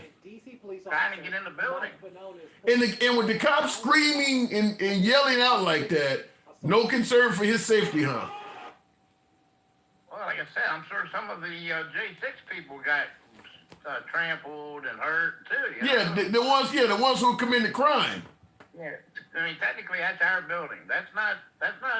You know, that building is the people's building. You can't, even if it's the people's building, you can't break windows and smear feces on the wall, right? Well, when I heard about the people breaking the window, that was Antifa. So there's proof that Antifa was there. The CIA said that there was, CIA officers, pretending to be different people. There's so much stuff that no one can swear out how many people were there and who was on what side and who planted what. Do you think anybody did anything wrong at all? Well, when you're trying to trespass, that's the only thing they can get them for. You admitted people smashed windows out. Is that just simple trespassing? Well, no one said that they were a J6 or a Republican or a conservative or a Trumper or a MAGA or whatever. Who said that they were breaking windows wasn't a Antifa with a crowbar? Well, the person who broke the window got arrested. I mean, has Trump said that the person breaking the window was Antifa? Notice that Trump has not used Antifa in regards to this at all. Well, I don't think Trump totally understands. He knows what Antifa is, but he doesn't maybe understand that, how much they're actually infiltrating and, when they go to these crowds. So if he doesn't understand what's going on, then why the hell would he pardon everybody? Everybody got a charge. He probably, people get caught up in crowds, just like that person they tried to deport. They said that he was in the service and he was an American. Did you hear about that guy? No. And there was an American guy that was swept up in this ICE thing, and he was found to be an American citizen, and he was actually in the service. And he almost got deported. There's going to be people caught up in stuff that you're going to find out eventually, that he's not illegal, and they're going to let him free. Just like people that were arrested for J6. I'm sure there's ones that got arrested for J6 that didn't do nothing, or that were infiltrating MAGA, pretending to be MAGA because they put on their hats. All you gotta do is put a red hat on, and automatically you're a MAGA person. You know what I mean? Yeah, but how do you know that the people there were Antifa? How do you know they were not MAGA? There was both sides. How do you know that though? How do you know that? Huh? How do you know that? What? That there were people there from Antifa? Yeah. Well, that one guy, Steve Saunders, was supposedly, I think his name was Steve Saunders or something. Okay. You can look it up, but he was known to be Antifa, was there. Known. Is it not possible to be both Antifa and MAGA simultaneously? That can't be. Why? They're opposites. They're opposites. Do you know what Antifa stands for? Yeah, anti-fascist. Right. You're not fascist, are you? I don't get into that Antifa fascist. No, but I'm asking you. You're admitting that it stands for anti-fascist. You got a lot of you folks think the liberals are fascists, so you can be Antifa and MAGA. I'm talking about Antifa, the group. That's like saying BLM is people that are for Black Lives Matter. You can be for BLM and not be part of Black Lives Matter, right? You can be a sympathizer to BLM, yeah. But you don't have to be part of the organization of BLM. No, and it's just like you can be Antifa and still be favorable to Trump. Now, Antifa hates conservatives and Trump. Based on what? Based on what? You can talk to any Antifa person, and they are totally a progressive liberal. I thought the liberals were fascists, though. Well, that name, that's what I say. When you use that name, Antifa, and what it stands for, and you get into technicalities, throw it out the window. Antifa is anti-Trump, MAGA, conservative. Fact. Anti-police, anti-law. They're, you know what I'm saying? They're Antifa, the group, is anti-conservative, anti-Trump, I've never heard of Antifa being anti-conservative. I think you're adding some things in. I've never heard of that. No, when you see Antifa go up against the patriots, the true patriots, the MAGA. Do you believe the people that were breaking into the Capitol building were patriots? Yes. You believe Ashley Babbitt was a patriot? Yes. So you can be a patriot and break and enter simultaneously. So you could be a criminal, in other words, and a patriot. Well, when you're trying to get in, when you're trying to certify an election, that's a big thing. People took it, I guess, over the top. Citizens are not allowed to certify an election. What do you think Ashley Babbitt was trying to certify the election? No, they were trying to stop the certification until the states looked at the certification by each state. When they say Pennsylvania certifies all their votes. Okay, I'm gonna give you a phrase, man. I don't know if you've ever heard this before, but you let me know if you've heard this before. Have you ever heard of the phrase "protest the right way"? Yeah, but nobody does that anymore. So you admit that Ashley Babbitt was not protesting the right way? Probably not. Probably. Okay. All right. Like, you ever see these people out there when they got these hog trucks come in and they try to block the road to the hog trucks to get slaughtered? Yeah, I've seen that happen before. That's not the right way, but in their minds, that is the right way. Yeah, but when you're actually hurting people, now you're taking it to a different level. I mean, you're physically hurting people. Like this guy here on the screen there. Now, this is a guy you told me did not receive any injuries at all. Am I correct? Well, his black jacket's probably taking a little bit of the beating. You know what I'm saying? Oh my God. He's probably protected good. You know what I mean? He's got help going there. All right, I gotta move it. You say his flak jacket is taking some of the beating. Oh my God. All right, man, I gotta move it on. Appreciate you coming. Anytime, appreciate it. Thank you. All right. That was, I know I see Takesha in the comments that ain't funny. It ain't, and I see you, Tim. No, it ain't meant to be funny, but he caught me off guard with it. It was. Many of us have already seen the video of the officer squeezed in a doorframe by rioters pushing and screaming, "Heave ho!" This is the same door, but a different officer, dragged out of the line of D.C. police officers trying to push the rioters out of the Capitol. It is hard to see through the crowd, but the officer, desperate and alone, was beaten, stomped, and hit with the flagpole. At one point, it looked like one of the protesters would impale him.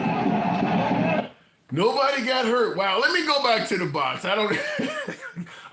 Will G, yes, they are talking about Antifa still. Will G says, what the fuck, Mike, are still blaming Antifa. They're going to be blaming Antifa for that for life. Yes, they are still doing that. Do you really believe anyone on the left would have the nuts to put on MAGA gear and attack the Capitol? You are describing a libertarian if anti-law. Yeah, and I said the same thing.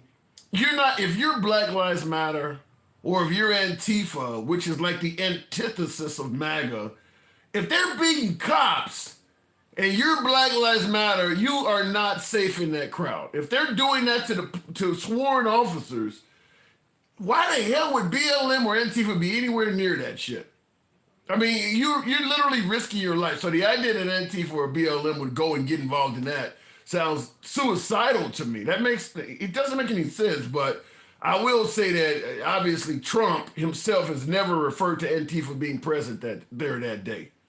But why would you go out and get involved in that if you're Antifa? If they discover who you are, even after the event, your life would be in danger. Even after the event. because the officer there with the gray beard, Fanon or whatever his name is, that testified he's getting death threats. He's getting death threats even to this day. If Antifa went out there and ruined that event, they would be getting death threats too. I believe Ray Epps got them also. So yeah, it makes no sense for Antifa to go out there and get involved in that. That's not safe. But I'll continue on with the program. Going to Unapologetic. Good evening. Welcome to the program, Unapologetic Black Man. We were talking about Trump's new executive orders, but J6 came up. Unapologetic. Good evening. You're on mute. Big dog. There you go. Sorry about that. Hey. What's up, big dog? How you doing? I don't even know, man. He's cutting off federal funding, trying to lay off the federal government. What the hell's going on? What do y'all mean was going Project 2025? Welcome. I was told he was playing. He said he was not going to do that. Yeah, hey, I used to go walk to school every day, right? And at the corner store, 63rd and King Drive. You remember we used to get Harold's fries? Right there under the L, yeah. Yeah, remember we used to get bags of fries for 27 cents? Ribs and bibs, yes. Yeah, so I used to get a bag of fries every day when I got out of school, and I'd walk past the gate, and this dog, this motherfucker, used to bother me from one end to the gate to the other. And I always thought he was going to jump over, so I used to always give him fries.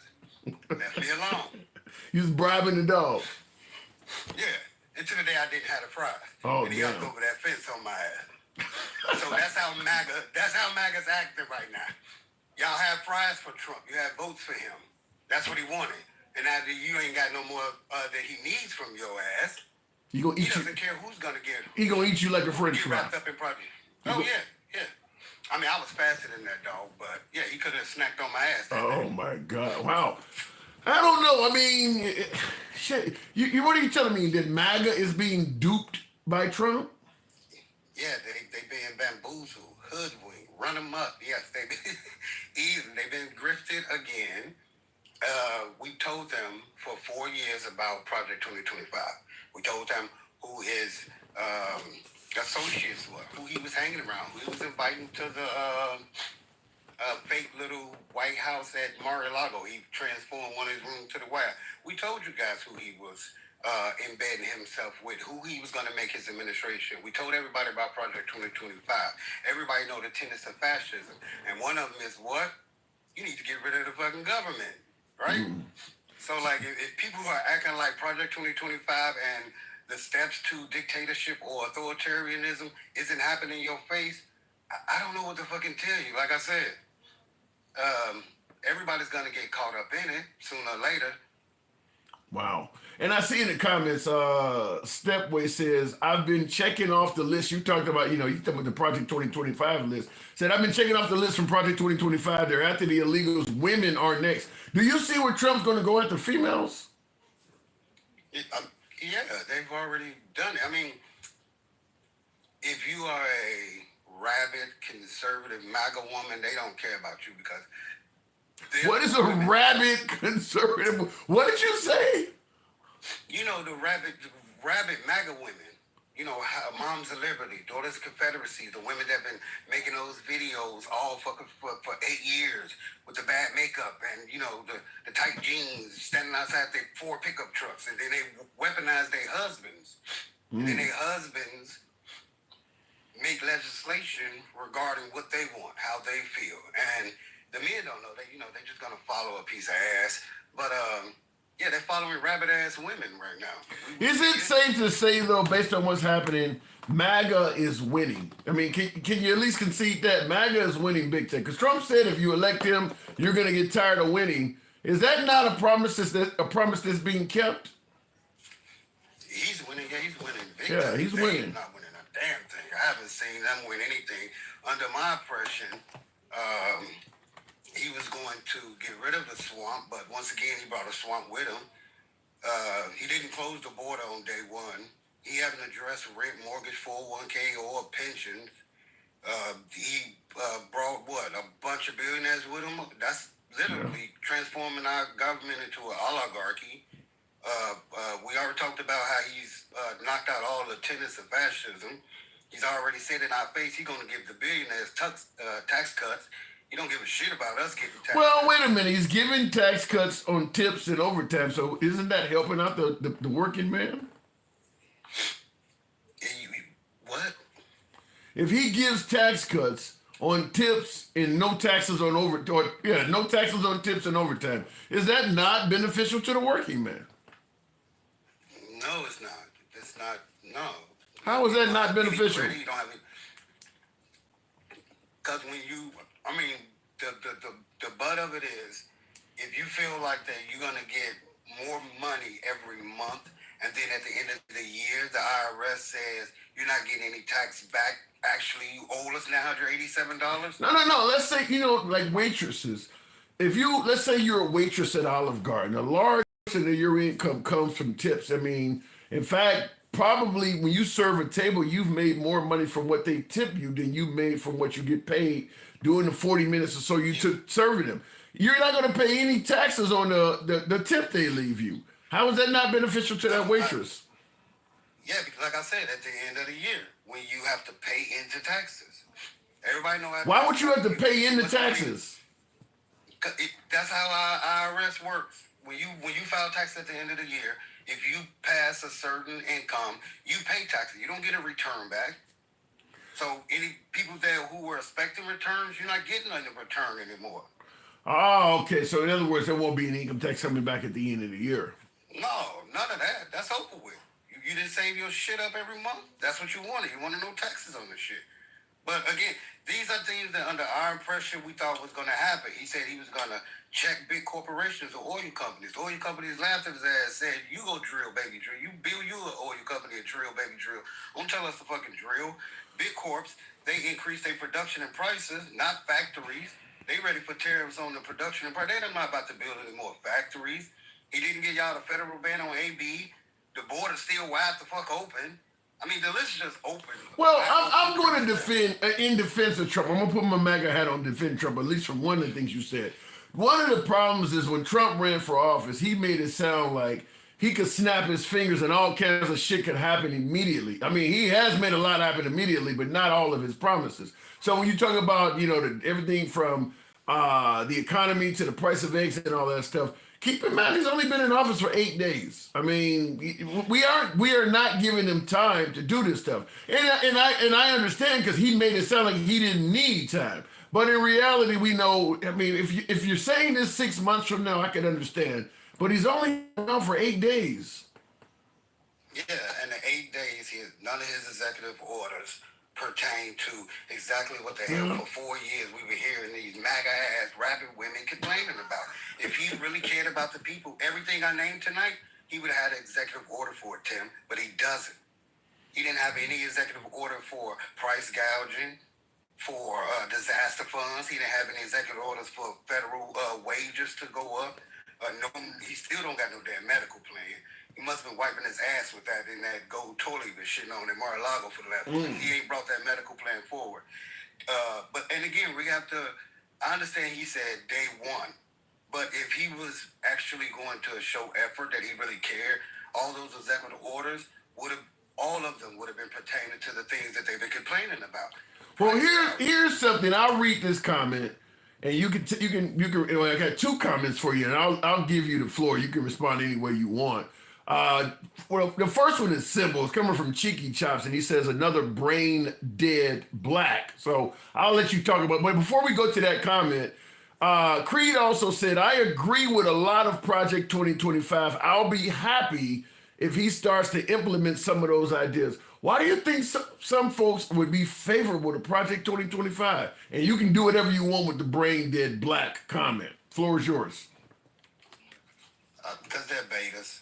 Some men love to be led. Some people need to be led. Some people know they're a mule. Some people know to put the reins on and let people jump on their back, or come home and lay on their back and let people rub their belly behind their ears. And I get it. Everybody's not a leader. Everybody's not a leader. Everybody doesn't want to be the supervisor. Everybody doesn't want to be the CEO. Some people like driving that forklift truck. Some guys like those fucking cords on their toes from those steel toe boots. I get it. Everybody's not going to make it either. And I'm not going to address the skin color thing because That's the type of guy you in the elevator with. He just grin at you and shit and hold the door for you too.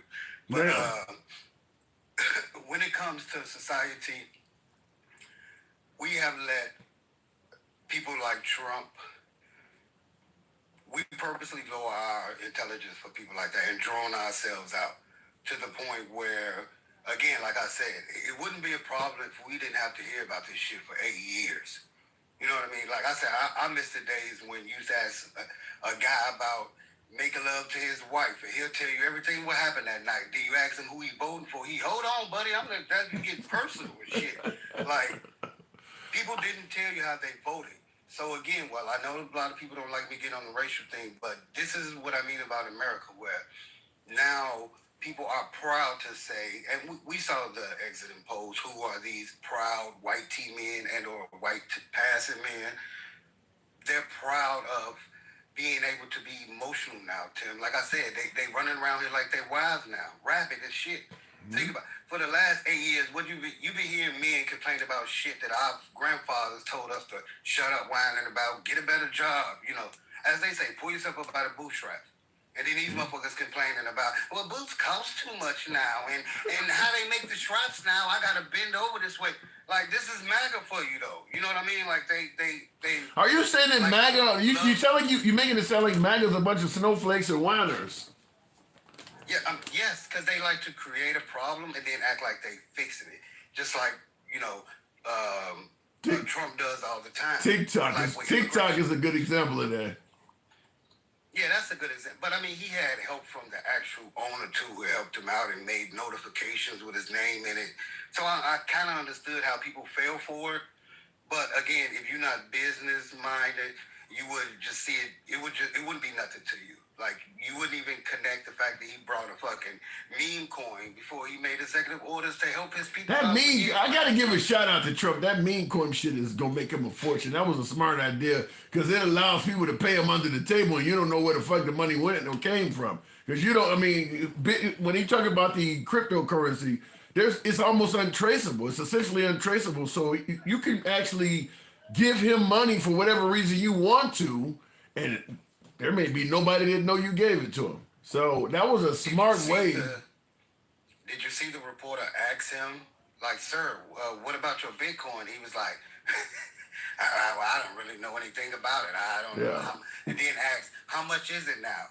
And then the reporter's like, you made a bunch of billions of dollars. He was like, how many billions? That should be, you know something, that should be illegal to even for a president to have some, for any politician, because as I stated, that is an avenue to bribe a politician that nobody knows anything about, because any international partner can put money in that, and 80% of that belongs to Trump.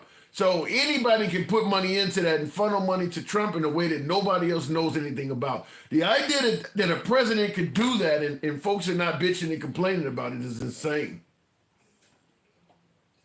And you remember I told you that, like, strategically, I give Trump some points here and there because what he knows how to do is create a problem, flood the people who he fearmonger with information where they forget that when he comes back and says, oh, I'm going to create some new jobs because I'm sorry about, I let off 1 million fucking, but we're going to create these new departments. I'm going to rename them. And, he's bringing back the same government, or like he did with immigration. We watch Republicans transport people to sanctuary cities purposely, inhumanely, without notice, knowing that they was exceeding the capacity. And then when Democrats was like, you know what, we will do how we do, we're going to get by how we can. These motherfuckers got mad that we was actually feeding them in the house. And I'm like, you shouldn't have sent them. Don't get mad now, but now they saying we're going to mass deport the same damn people we sent up there. Sorry about that. And you need to hand them over. And you need to hand them over. Yep. That is exactly what happened. Yeah. Because I did shows and they were doing that, sitting them up there in the wintertime with no coats and shit like that. The treatment was cruel. Their mindset is, look, you came in this country illegally. You should understand you are subject to whatever the hell we do to you. I mean, even if up to and including killing you. You should have thought about that before coming in the country. To me, it was pretty cruel. We talked about it many shows, but I've talked to enough MAGA that I can say with confidence they don't give a damn what happens to you if you enter the country illegally. It's just like entering their home at 2 or 3 in the morning. You fuck around and find out. That's how most MAGA view illegal immigrants. What happens to you happens to you. I got to move it on, though, unapologetic. I just wanted to knock out like one thing that guy said, and I hear a lot of MAGA say this. And Tim, have you noticed this? Maybe ask them this time. You know what I mean? Sure. When they bring up January 6th and BLM, have you noticed that when it comes to January 6th, it's they fucking buildings? It's their government. They can hang Mike Pence, goddammit. I pay his salary. They say shit like that. But Black Lives Matter, we don't supposed to be touching buildings and shit. We don't supposed to be on the grass. We don't supposed to ask them that. Like, why can't Black Lives Matter tear some buildings down there? We pay taxes. It's a double standard. Yeah, it's a double standard. When Black Lives Matter was doing what they were doing, they were calling them terrorists, saying they need to spend years in prison and be hung. All of a sudden, they started doing the same thing. They compared themselves to Black Lives Matter, but they, on the other hand, deserved a pardon. So I can't speak on it. Appreciate it, man. Thanks for coming back through. Always a pleasure. You too, man, appreciate it. All right, moving on. MAGA is going to win so big that they will lose everything, including the shirts on their back. Keep getting that golden shower, says Will G. I don't know. He says Trump is giving MAGA a golden shower. Wow, I'll go to the box shortly. Will G says MAGA's not racist, my ass. Trump admitted the 14th Amendment was for children of slaves, but bet he will still try to take it away. I do believe that, because that's where the whole birthright citizenship is located, in the 14th Amendment. Clearly, he's trying to take that part away. Clearly, he has stated that he does not believe it's constitutional to have birthright citizenship if your parents are not citizens of this country. So, yeah, the idea that he might try to take that away is true. Sherbert, good evening.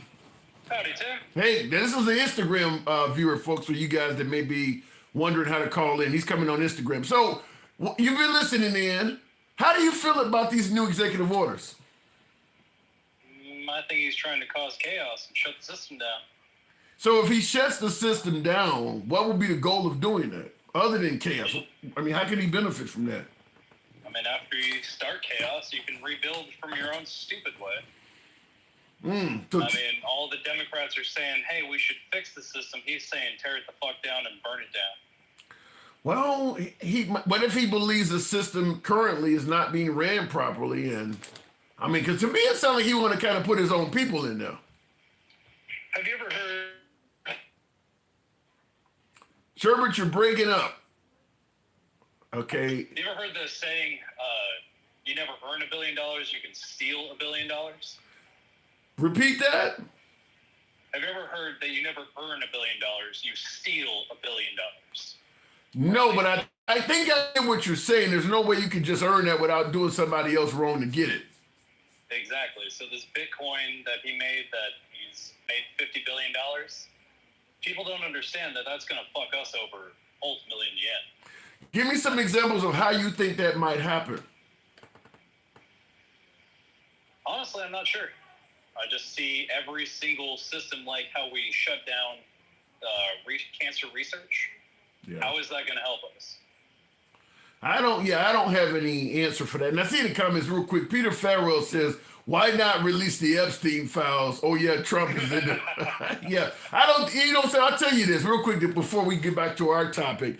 If there were as many pictures of Epstein with Biden or with Obama as there are of them with Trump, the right would be demanding, where are those files at? But because the photos are with Trump, they don't seem to care about it. It's hypocritical as fuck. Yeah. I mean, Epstein literally had a tape or recording before the election saying that Trump was his best friend. They were both, butt buddies, essentially. Yeah. And I see. And go ahead. That didn't fucking matter, but Biden's evil for some reason.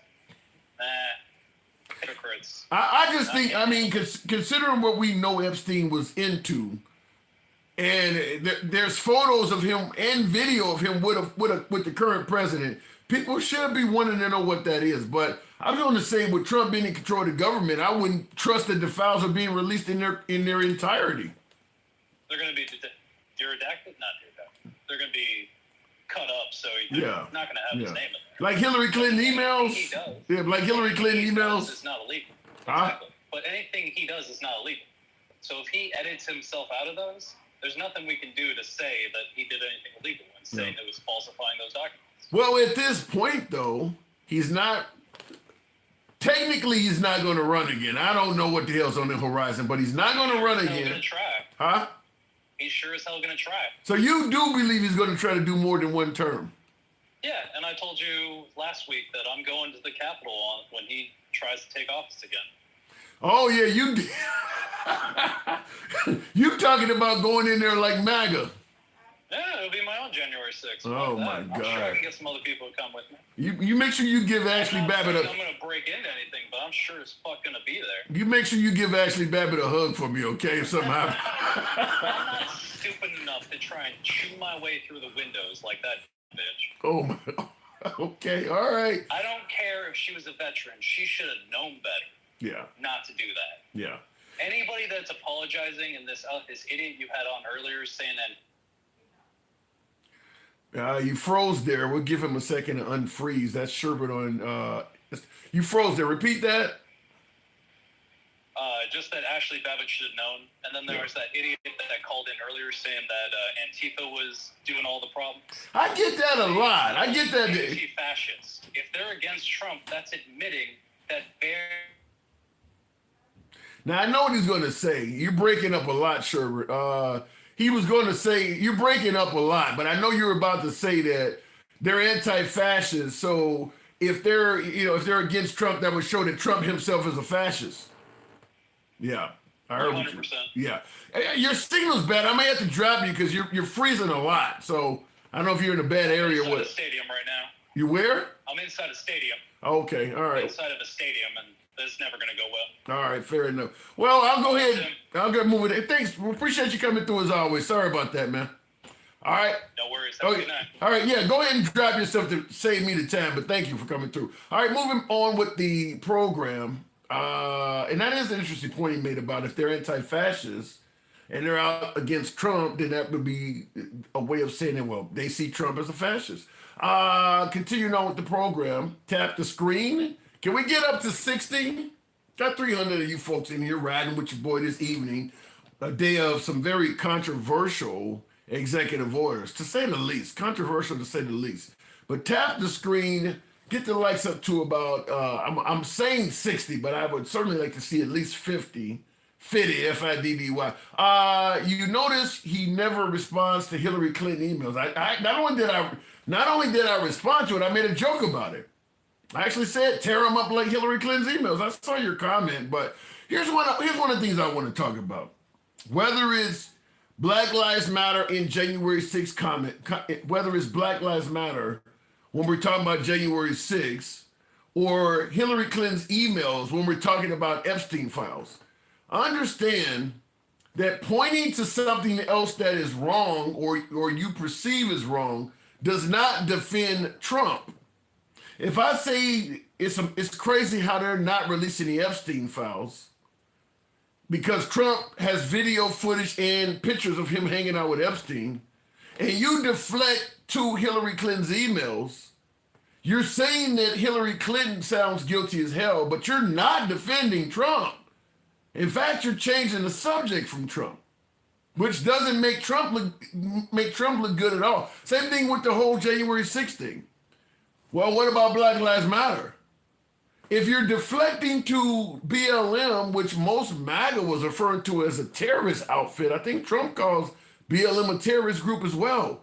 If you're reflecting to that, then you're essentially admitting what they did on January 6th is wrong.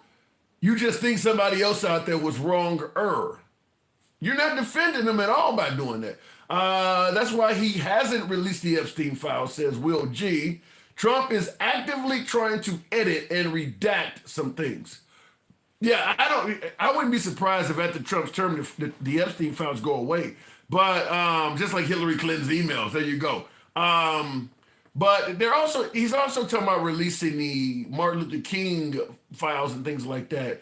But keep in mind, folks, when he signed the paperwork to have this stuff released, and someone just sent me a hat and mustache. I did want to say thank you to that. The first one of the evening, JPT Farms. Yeah, appreciate the hat and mustache. I don't know on TikTok. That's why I'm trying to move over on Instagram. I don't get a lot of support on TikTok at all anymore.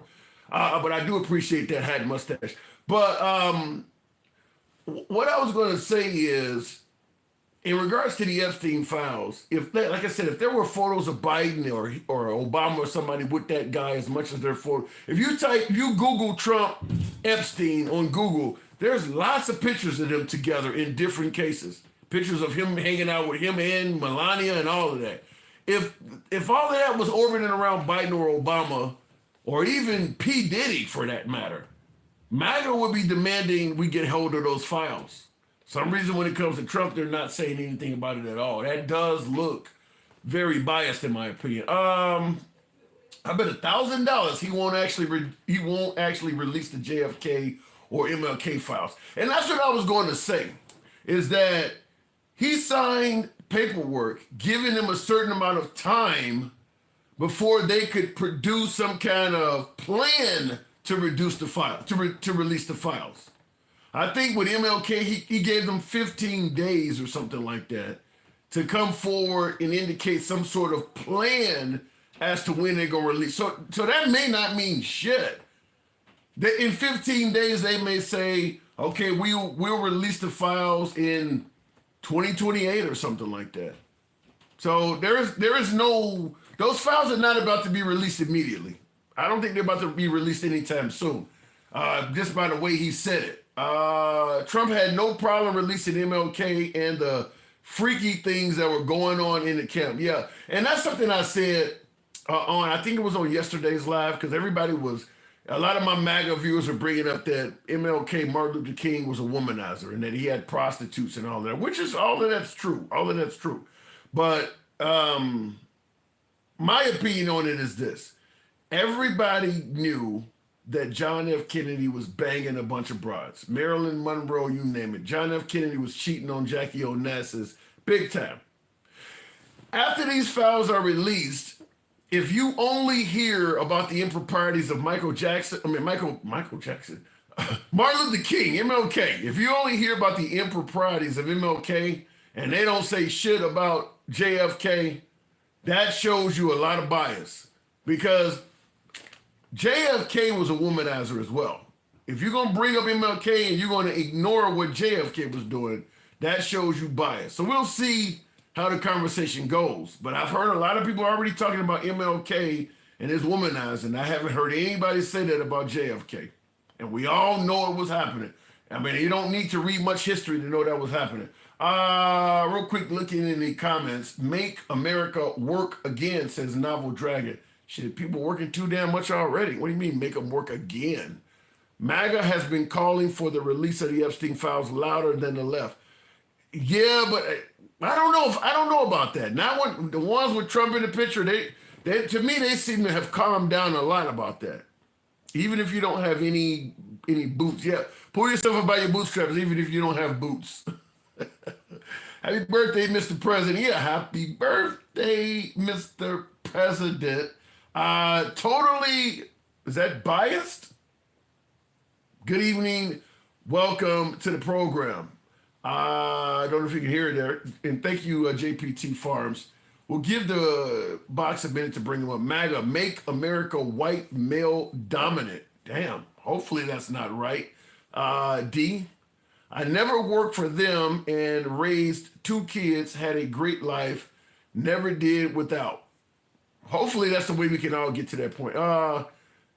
We'll give the box a minute. We have to let it reset. My last caller's not coming up, apparently. Trump's not a saint himself. No, I don't think any of us are saints there, Bahama Greek. Nobody's a saint. But it is unusual that Trump is the one that's revered by the evangelicals when he is basically admitted he's not even a Christian. I remember John McCain taking a microphone from the old lady because she said she wouldn't vote for Obama because he was a Muslim. Trump has come out and said, I'm not a Christian. Come out and said, I've never asked God for forgiveness in my life. Took the inauguration, didn't even put his hand on the Bible. And people are treating him like he, go to church every Sunday, like he's damn near a pastor. I don't understand it. Even purchasing his Bibles. I mean, I have no clue how that works, but I got to give Trump credit. He seems like the kind of guy that could sell ice to an Eskimo. Takesha Bowie. Now, Takesha caught me laughing. Takesha, you saw me laughing. You didn't like that, huh? I did it. It was funny, though. It was funny. I don't think anything is funny about it being beaten.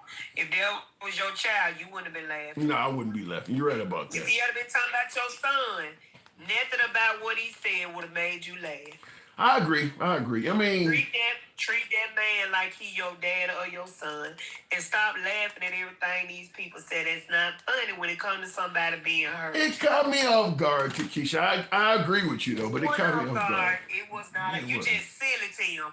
You laugh at a lot of stuff that you're not supposed to laugh at, and I'm getting about sick and tired of it. Well, wait a minute. You too silly. Hold on. A Capitol police officer is getting his ass beat by MAGA, and I asked the guy, "Are you saying this cop did not get his ass beat?" And he goes, "No, the riot gear he was wearing took most of the beating." He caught me off guard when it was kind of funny. I mean, If it was your son, would it have been funny? no. Well, it would have been funny for this man either, Hanson. All right, I'll give you that. I'm gonna have to chastise you for that. You was wrong.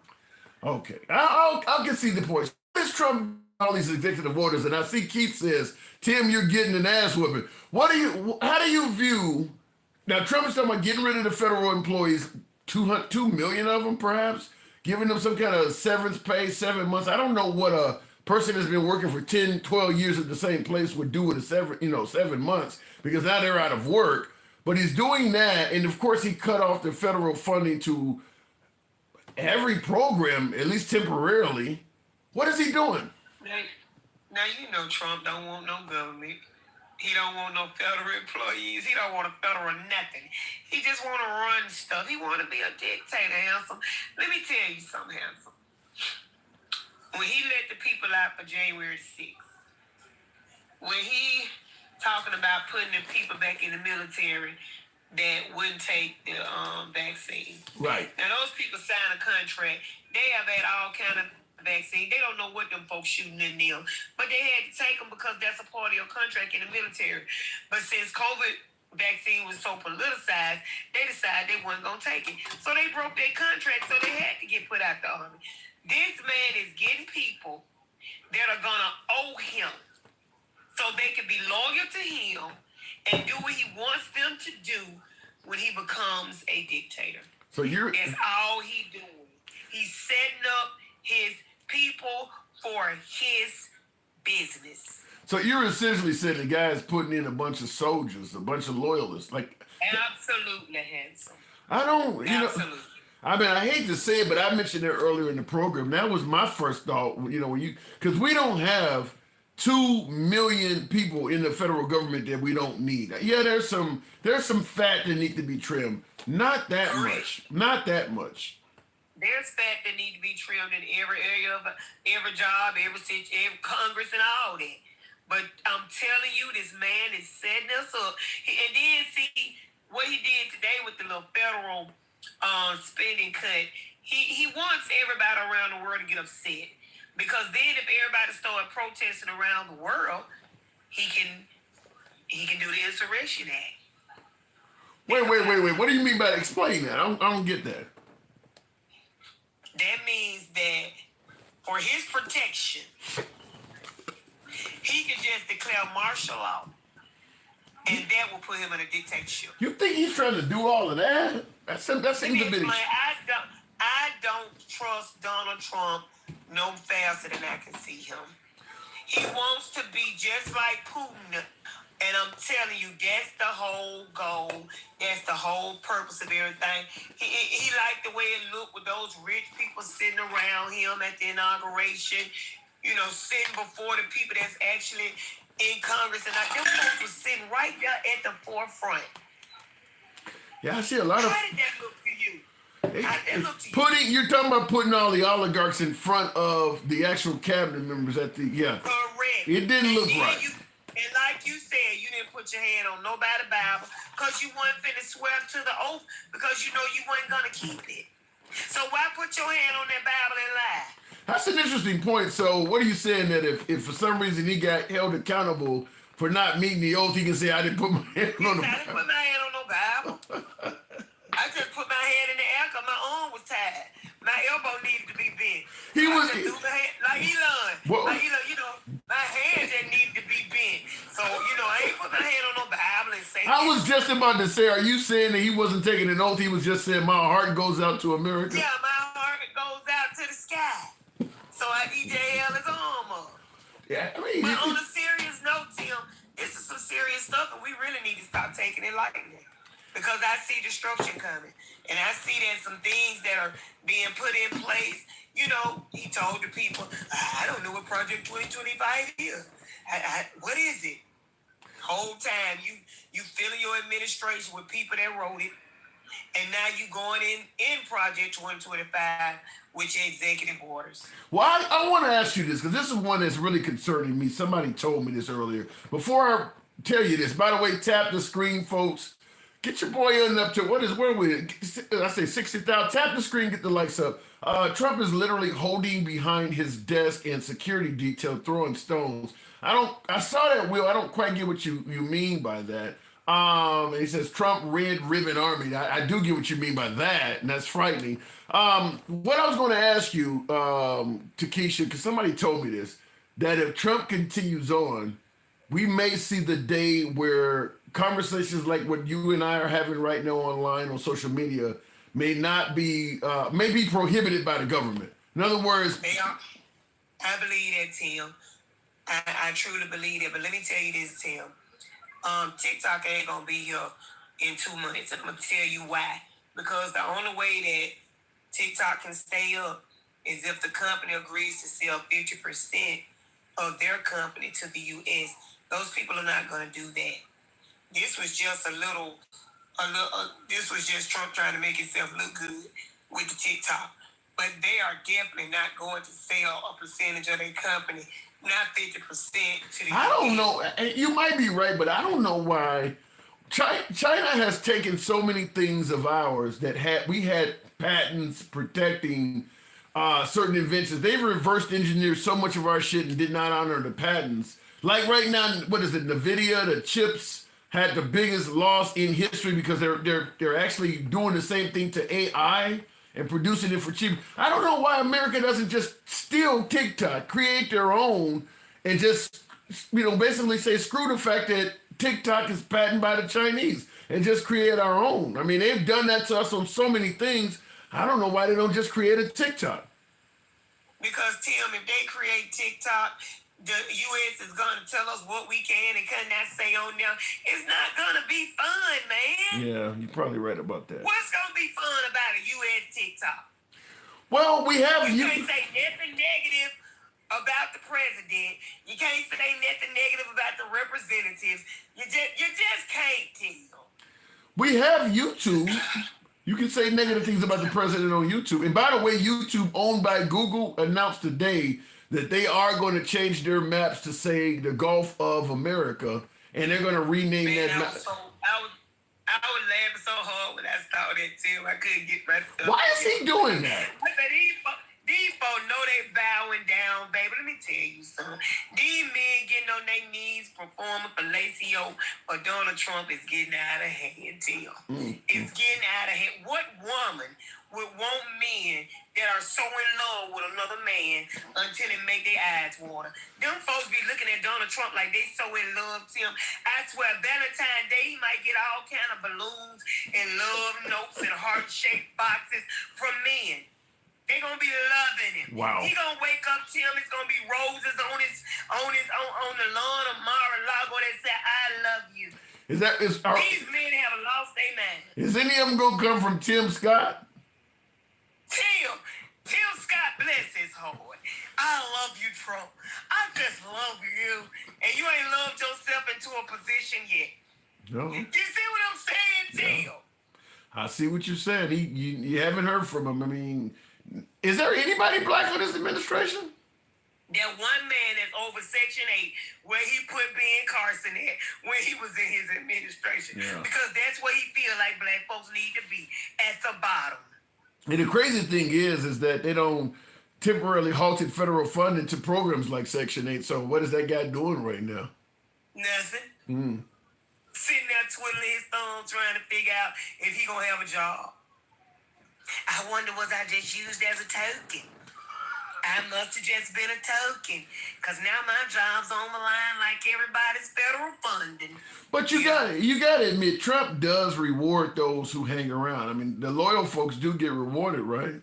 If I got to do something dirty to be rewarded, I don't want the reward. If I got to uphold you in your wrong and do wrong with you to get a reward, I don't want the reward, Tim. Well, you talked about getting on the knee. If I got to lose my dignity and self-respect to get a reward, keep your reward. Bro, the man is winning a lot, Takesha. The man is winning. How is he winning, Tim? Well, shit, if he ends up with the whole government swayed his way, anything he wants to do is likely going to go through. He going to destroy himself. There's not going to be a win. All good things, Tim, must come to an end. No, he's almost 80. All good things. He's almost 80, Takesha. He's almost 80. Like I said, all good things must come to an end. I don't know. I don't think he's coming to... You don't get away all your life without getting... See, you dig ditches, you got to fall in them too. When you plant corrupt seeds, corrupt plants come up. You ain't getting that good when you sow bad stuff. It just ain't his time yet. But reaping and harvest season is on the way. I want you to write this date down in this time, because you're going to come back and say, Takesha said this. I don't know. I mean, to me, the guy's got to be the luckiest man in history. Tim. I disagree with you. I disagree with you. I know this guy. He was a big time drug dealer. Big time. He in the state I'm in. He was a drug dealer. Did the Supreme Court give him immunity while he was dealing drugs? No, listen. I'm serious. He off people and everything. I mean, ever since I was a little bitty girl. He was untouchable.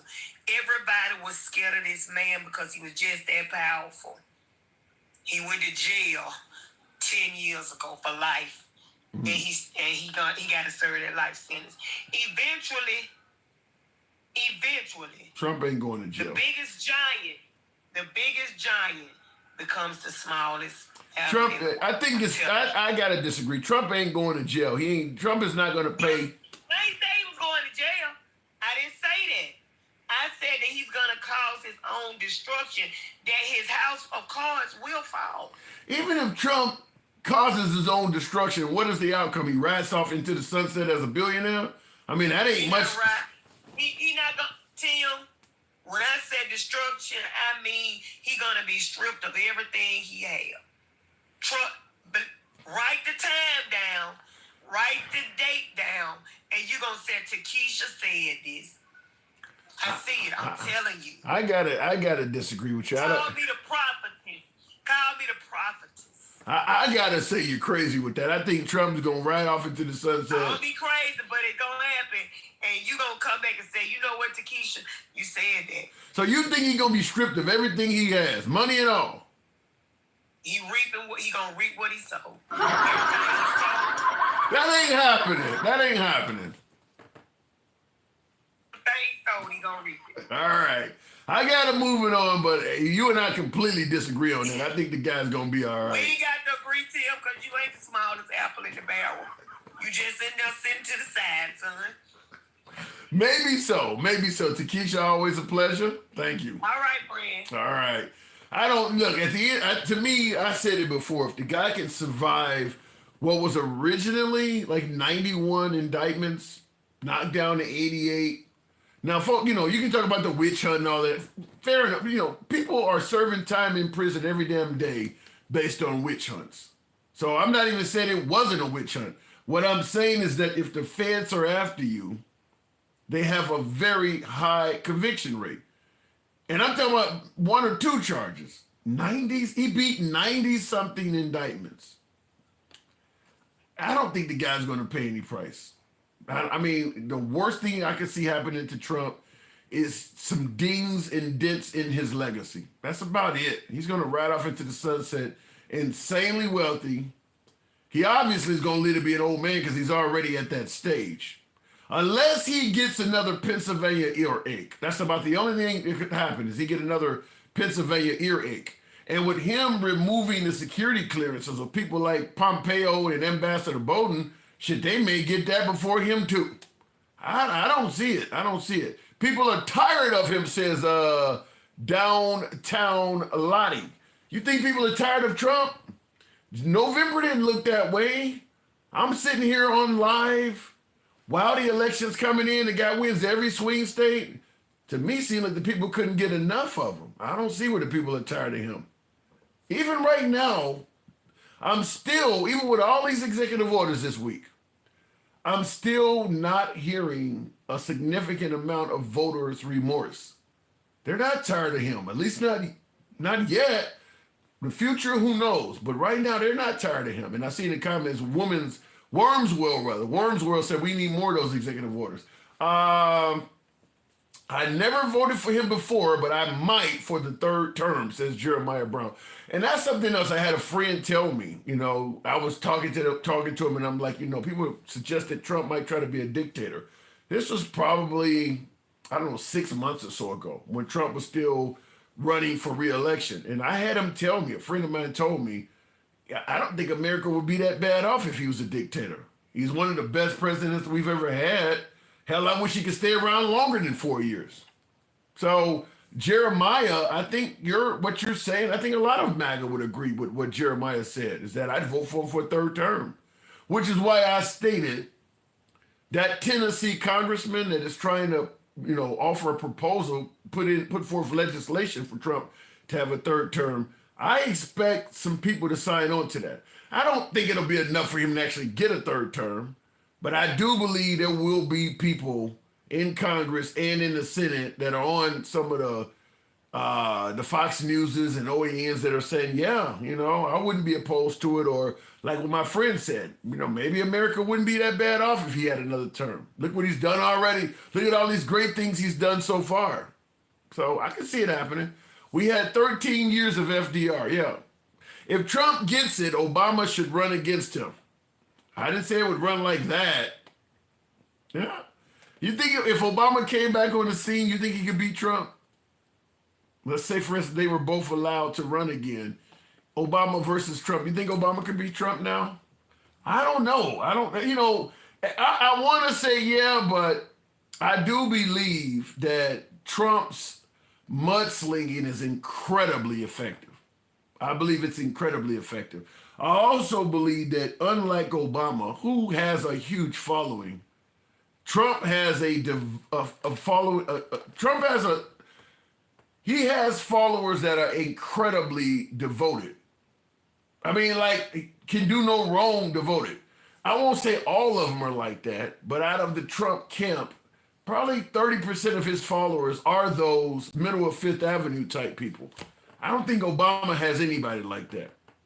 So I think it would be, I would handicap it for Obama. I mean, I think Obama would need a few points, you know, to cover Trump would have to cover the point spread. But I think that it would, I think Trump might have a better chance of beating him because his followers are just so devoted. Maybe we'll move it on. Maybe he could, but the third term bill says if you had consecutive terms, you cannot run. GOP knows Obama. That could be an interesting point too. Pass a law for Trump to run a third term, but do exactly what Random Rod just said. The law would state that you can run for 2 consecutive terms. Obama has already had 2 consecutive terms, so he would be disqualified. Trump has never had 2 consecutive terms. So that's a way of passing that law. Remember on the previous program, I talked about opening up a portal where one person can pass through and closing the portal so nobody else can get through? That would be one way to do it. Write up the law that says, you know, because we've only had 2 people. I think John Quincy Adams is the other guy that had a split term like Trump. You can only run for a third term if you haven't had 2 consecutive terms. That would throw Obama out of the running. So you could write it in a way that only Trump can get in for a third term and not Obama. And I think that would be the way to do it. Looking in the comments, that's because you are in nothing but Trump spaces, Tim. You're hearing nothing but the grift. I understand MAGA pays the bills. No, I'll tell you something. You ain't MAGA. You're one of my biggest supporters too, Will. Thank you. I'm not in just Trump circles. I used to watch a lot more Fox than I do now. And as I said in the program, I stopped. In fact, I never watched MSNBC. I was a big anti-MSNBC guy. I'd watch some CNN, but to me, MSNBC was too far to the left. I'd say over the last few weeks, I've been watching MSNBC a lot more than ever. In fact, for the first time ever, I put them as one of my memory stations on Sirius XM in my car, and I've never done that I've had Sirius XM before it came to cars. When you had to have the aftermarket unit back in the early, 2003. I've never done it. Fox News has always been in there because even though I like the way Fox News delivers the news, and I know they lean right, but when they had the O'Reilly types on it, they would criticize the right a little bit. At this point, Fox News is just a Trump cheerleader. It's their news is so biased that it's hard to watch it. So I don't watch Fox as much anymore because they're just Trump cheerleaders at this point.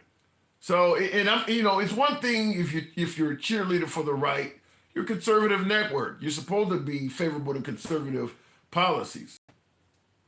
Pro-2A, small government, fiscal responsibility, pro-police. I get all of that.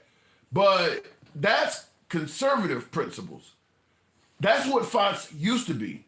Now they just whatever Trump is. Because obviously what Trump did with the January 6th pardons, that ain't pro-police. When you talk about the fact that he didn't put his hand on the Bible, the Fox News I came to know and love would have criticized the hell out of anybody else that did that. For him to take an oath and not put his hand on the Bible, they say nothing about that. So I've kind of strayed away from Fox because they literally are Trump cheerleaders now. They're not even conservatives anymore. It's just whatever he is for, so are we. So it's hard to watch them when they're like that. So Will, I'm not just getting the grift anymore. I've kind of moved a little bit away from that because Fox News is just like, you might as well be related to the guy. You guys are really bad. Looking in the comments though, he could, but I saw that comment real quick before we move on. He said, I tried to tell you, Takesha. Yeah, but I've been watching Fox for a long time. They weren't as bad as they are now. When they had Shepard Smith lean kind of left. They just lost Neil Cavuto a few weeks ago. He was right, but barely center right. He wasn't way far to the right. The people they got on there now are just Trump loyalists. I mean, people that got Trump's personal phone number. They've been to rallies and been on stage like Sean Hannity and Laura Ingraham and Jesse Waters. These are just loyalists. I mean, most of these folks could literally leave the network and get a job at his administration tomorrow. There's nothing unbiased, fair and balanced about that. And Fox News, oddly enough, started out criticizing all the other networks for being too biased. They're just Trump cheerleaders now. So yeah, it's became real hard to watch them. Trump bootlicker says, I'll leave that alone. King, good evening. Megyn Kelly is the best. Megyn Kelly ain't no more. She got a podcast with 3 million viewers. And she too is kind of, I don't know. King Finn? Yeah, you awake? Yeah, I'm here, sorry. All right. I didn't mean to... I had my microwave on my phone. Oh, okay. So, all right. Back to the world again. So I've been on here listening since old boy came on. That nonsense BS he was talking about. Oh, well, yeah, the cops and all of that bullshit. So I'm just going to go on. We're going to skip on through that. First of all, Takesha just wrote you a new one. Yes. She did. I like Takesha, though. I'm happy she did. Because that's this shit I've been talking about. An example of when you be letting that shit go too far. You should have challenged old boy. I did challenge him. He wasn't trying to hear shit I had to say. I did challenge him. What else can I say? You ain't challenged me. You was laughing and shit. That shit wasn't funny, man. I challenged him. How about that funny? That was not funny, man. Wasn't nothing funny about that. But I challenged them, Wrong though. for that. Okay. However, so we finna go here to this whole Trump taking apart the nation, because that's what's happening. Project 2025 is riding live right now for y'all. Y'all didn't think it was gonna happen. It's gonna happen. What he doing right now? Taking apart the government. That's his plan. That's what he's doing right now. Every time he's cutting off all the grants, cutting off all the funds. Y'all don't know. Welfare is really not used by black people as much as it is for white people. True. Did y'all know that? That is true. It's the Ronald Reagan welfare queen era that has led people to believe that it's black people that, I mean, black people only represent like 13% of the population, and they're obviously not all on welfare. So clearly that it ain't black people that's getting most of that. Oh, there's a welfare queen right now shopping this video. Younger white lady, look like she can't be more than 38. She ain't got no teeth in the top, but she's crying about her phantom she can't pay with her $38K that she's getting a month, or $3,000 she was getting a month. Wow. Welfare. They cut off all her stamps, so she can't feed her 6 kids, and all of this and all that. Man, this shit is ridiculous. Either way, there was something else that I was gonna cut you up about. I can't remember. Damn, it's just tearing me up tonight, huh? Listening. Cause you be on some bullshit. I need to know, what did I do? What did I do? What the hell did I do? Shit, boy. Oh, this is it. Okay, you and Takesha was just talking about this here. And you be letting that shit slide. I told you what you did. Well, I be getting on your ass. You letting that shit slide. That's why I come at you. Y'all know that's what the shutdown was about, right? What do you mean? The shutdown was about Trump. Trump didn't do shit to TikTok. All he did was bully them into selling half of their company to Mark Zuckerberg. The 17 hours that TikTok was down, that was because they switched the servers from Chinese servers to servers in Wait a minute. They haven't officially sold it though. Dog, but they switched the servers. Are you hearing what I'm saying to you? So anytime you do some you had a chick on here about a week or two ago who was talking about tech, and she was talking about real life shit. She knew exactly what she was talking about. It took them 17 hours to switch all the servers from Jinping over to North Carolina. And that's why it was 17 hours to shut down. And I'm going to assume you would acknowledge. I'm going to assume you would acknowledge that Trump should get credit for that, right? Tap the screen, folks. Get the likes up. Are we giving Trump credit for that? Why would we give him credit for being a bully? I didn't want America to have shit to do with TikTok. Why they gotta have something to do with TikTok? That's because everybody thinks it's a threat to national security, King. So fucking what? It's threats to national security in the White House right now. What are you talking about? Your biggest threat to national security is the president. What are you talking about? Because people don't believe that. People don't believe that. I don't care what they believe. Do you want to have a toddler with the button? Are you going to give your 2-year-old son the button, the nuclear football? We just did. We had Trump for 4 years before, and he was responsible then, was he not? No, he wasn't. He had the nuclear football from 2017 to 2021, and he didn't do anything crazy. No, he really didn't have nuclear football. The Secret Service came out and said that it was top generals and the top Joint Chiefs that told him he could not have the nuclear football, dog. He did not have it. You did not have a nuclear football 4 years ago. Well, then, if one of them said that, then they just admitted they committed a crime. Good. Okay. I don't want my toddler walking around with a nuclear football either. Oh my God! Why are you saying he's a toddler? I mean, is he not he's a very successful businessman. No, you keep coming with that shit with me, and I keep trying to tell you, dog.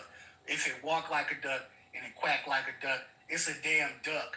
What else can you explain has temper tantrums all over the news? He's having temper tantrums, wetting himself, shitting on himself in meetings. Well, you know, MAGA, you're talking about he's shitting on himself in meetings. You know MAGA's going to say the last guy was falling asleep. I don't care. Oh, well, I'd rather fall asleep than shit on myself. One I can wake up from, the other one I got to wipe my ass.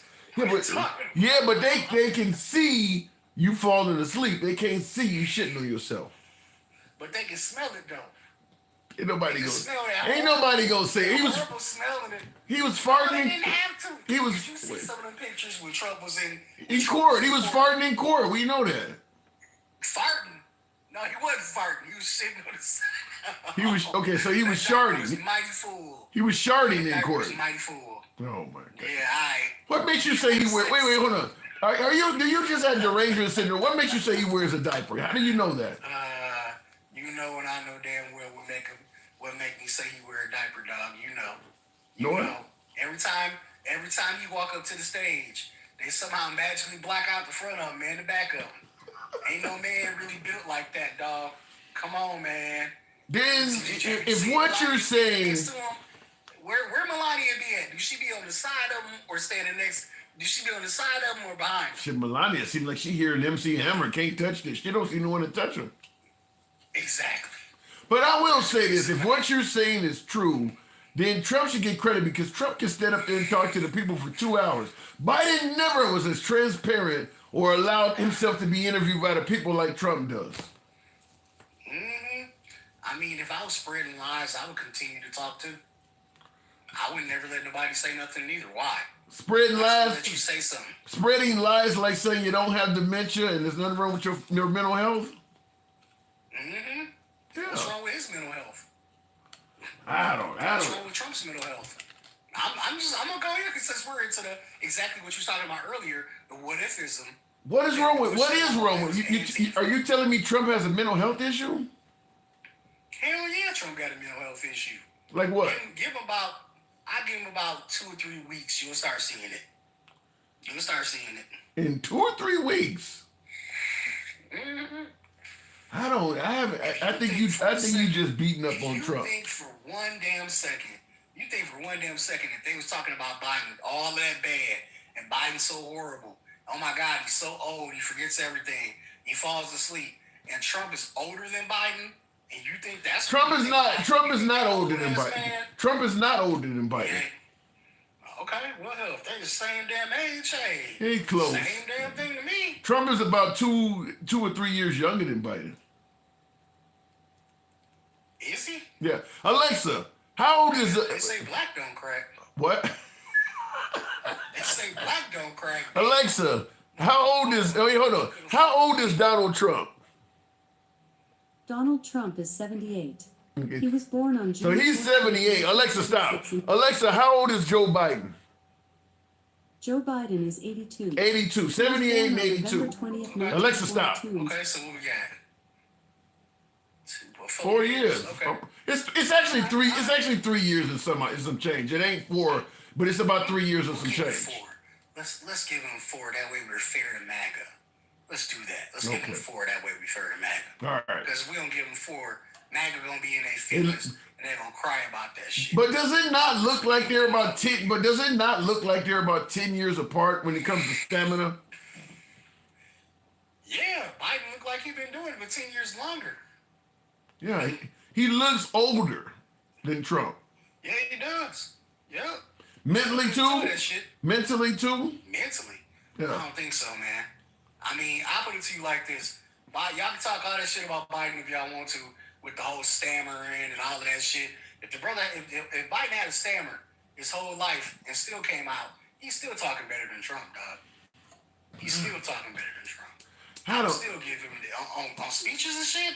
I still give him better. Did you He not? ain't Did you walk not? around using his hands. Did you not He gotta see? use his hands to distract you. Yeah, but you make it sound like you didn't see the June 27 debate where he started talking about shit that he wasn't even asked. Yep, you're right. Did you see any of Trump's rallies where he goes on for hours and hours, and then makes some weird illegible sound, and then says basically nothing? I haven't seen that. I mean, because I've seen those. I'm just saying, if we're gonna go tit for tat, All right. we got to keep the shit honest. They both old men, okay? I'll give you that. I mean, Trump ain't perfect. They both old men. It just so happens to be that Trump is the toddler, and Biden was the actual president. Yeah, but the American people wanted Trump. They think. And I pray for us, because I'm telling you now, dog. You think this is gonna be? What are your biggest fears? Give me at least 2 of your biggest fears. You say pray for us. Give me two things that you feel really concerned about if we got with another 4 years of Trump. Well, since he already stopped all the process of the civil liberties and the civil rights groups or civil rights, Yeah. arm or campaign, I fear that my son is going to be stopped at 13 years old, suspected to be doing something when he's only 13 years old, probably walking home from school and get hurt or get beat up or slapped around by a police officer because he's 6 feet fucking tall at 13 years old. He's not no small dude. I can't argue. Yeah, I can't argue with that. I do My think. second biggest fear. Yeah. Second biggest fear is that all of this shit that Canada is actually saying is actually going to start happening. They're going to start shutting down all of the megawatts they send over here. They're going to stop being the biggest exporter of all of our goods. That shit's going to happen, and we're going to lose all our money, and then our economy is going to drown. And seeing for the fact that he's not doing anything to help the economy, all he's doing is cutting off tax breaks for all his billionaire friends and shutting down the government piece by piece by piece. We're going to fall into a dystopian fucking movie future. So your belief is that Trump is not going to rescue the economy; he's going to destroy it. Hell yeah, he's going to destroy it. Well, we'll What is see he that. doing to help it? Show me the first thing. Because remember before he got in, he said the first day, I'm gonna help the economy. I'm gonna bring down groceries. I'm gonna bring down that gas. It's day 8. I'm still looking at $3 at the pump. My eggs are still $5-6. That is a fact. I'm waiting. And you might. What day is it again? It's day 8. Day 8. Oh, okay. All right. Just wondering. All right. Appreciate it, King. I got to move it on, man. You're scaring the shit out of me, but thank you. Appreciate it. All right, moving on with the comments. I see a lot of you folks actually agree with what my last caller was saying. Some of that's scary. Some of that is frightening, if true. Like I said, we can hope that it's wrong, but regardless, it's some scary shit. All right, moving on with the show though. Barrel of oil price down $5. Has anybody seen the price of gas at the pump come down under Trump yet though? In fact, have you seen the price of anything come down under Trump yet? It's only day 8. I get it, but he talked about day 1. I think a lot of folks did not expect him to be Superman, even though he ran on being Superman. So I guess we have to get a guy 2-3 months or so, or whatever the case may be, just for benefit of the doubt. But he did run on doing all these crazy things on day 1, and a lot of that has not happened. In fact, one of my earlier guests pointed out he's passed a slew of executive orders aimed at doing everything but strengthening the economy. He really, he could have passed some kind of executive order to get price gouging under control. No, you can't really force somebody to charge whatever, but he's doing other things that are considered unconstitutional. Why not stand up against price gouging? So out of all the executive orders he's passed, I don't know if he's done anything that we can definitively say that was done to give us a better economy. Somebody let me know. Has anybody seen him do anything like that? I see somebody in the comments. Hang on 1 second. Got something in my nose there, but moving on with the program. I happen to see your comment there, Kennedy. Something was, it's crazy. I got the lighting in this environment is too damn good. Apparently, because you can see all up my motherfucking nose. Anyway, let me go back. His executive orders targeting the utility sectors, lowering the power bill benefits everyone. He had an executive order targeting the utility sectors. What was he telling them to do? What was he telling them to do? I don't know about that bill. Let me know. Continuing on. Yeah, it's crazy the lighting. I don't have the ring light like a lot of these YouTubers have. I actually got big ass spotlights aimed at me. So because I got multiple cameras. There's like 4 cameras aimed at me. So I want to make sure I have enough light. And yeah, it's started showing up a motherfucker's nose. Tap the screen. That was funny. Tap the screen. Get me up to 80,000 on the likes. I don't know if we can do it, but we might. You guys show the program some love. Why didn't Biden stand up for it? Stand up for what? Everything is a joke. Why didn't Biden stand up for what? Let me know. And I'll continue on with the program. And Canada is about to shut down the energy supply to the U.S. You know, that's what I don't like, is that Trump is talking hostile to so many countries at once. I mean, yeah, yes, Jessica, appreciate the hat and mustache. Got your boy looking real Hispanic. Thank you for the hat and mustache. Keep it on the down low. I don't want the deportation folks to come in here and grab my ass while I'm on air. Trump wants to destroy everything to make it look like he is the savior to fix everything. He wants to rebrand everything in his likeness. You know, I could actually see some validity to that. Because the TikTok thing is that way. I actually thanked Trump myself. You know, I did a video saying thank Trump for TikTok coming back, but yeah, he was part of why TikTok went down. But it wasn't just him. It was Biden, Republican Congress, the Supreme Court. All of them played a part in TikTok going down, and I gave Trump credit because without him changing his mind, it wouldn't be up. So, but I could see what you're saying, Will. I could see some validity to that. So far, those executive orders amount to nothing but chaos. So far, that is true. So far. Continuing on with the program, Arsha Fine, good evening. Welcome to the show. Arsha, appreciate you holding on. If it brings you up, maybe not. Go ahead, Canada. Our Girl Scouts are fed and ready. What does that mean, Michael? Our Girl Scouts are fed and ready? They denied Project 2025, and now everything so far is reflective of Project 2025. Yep.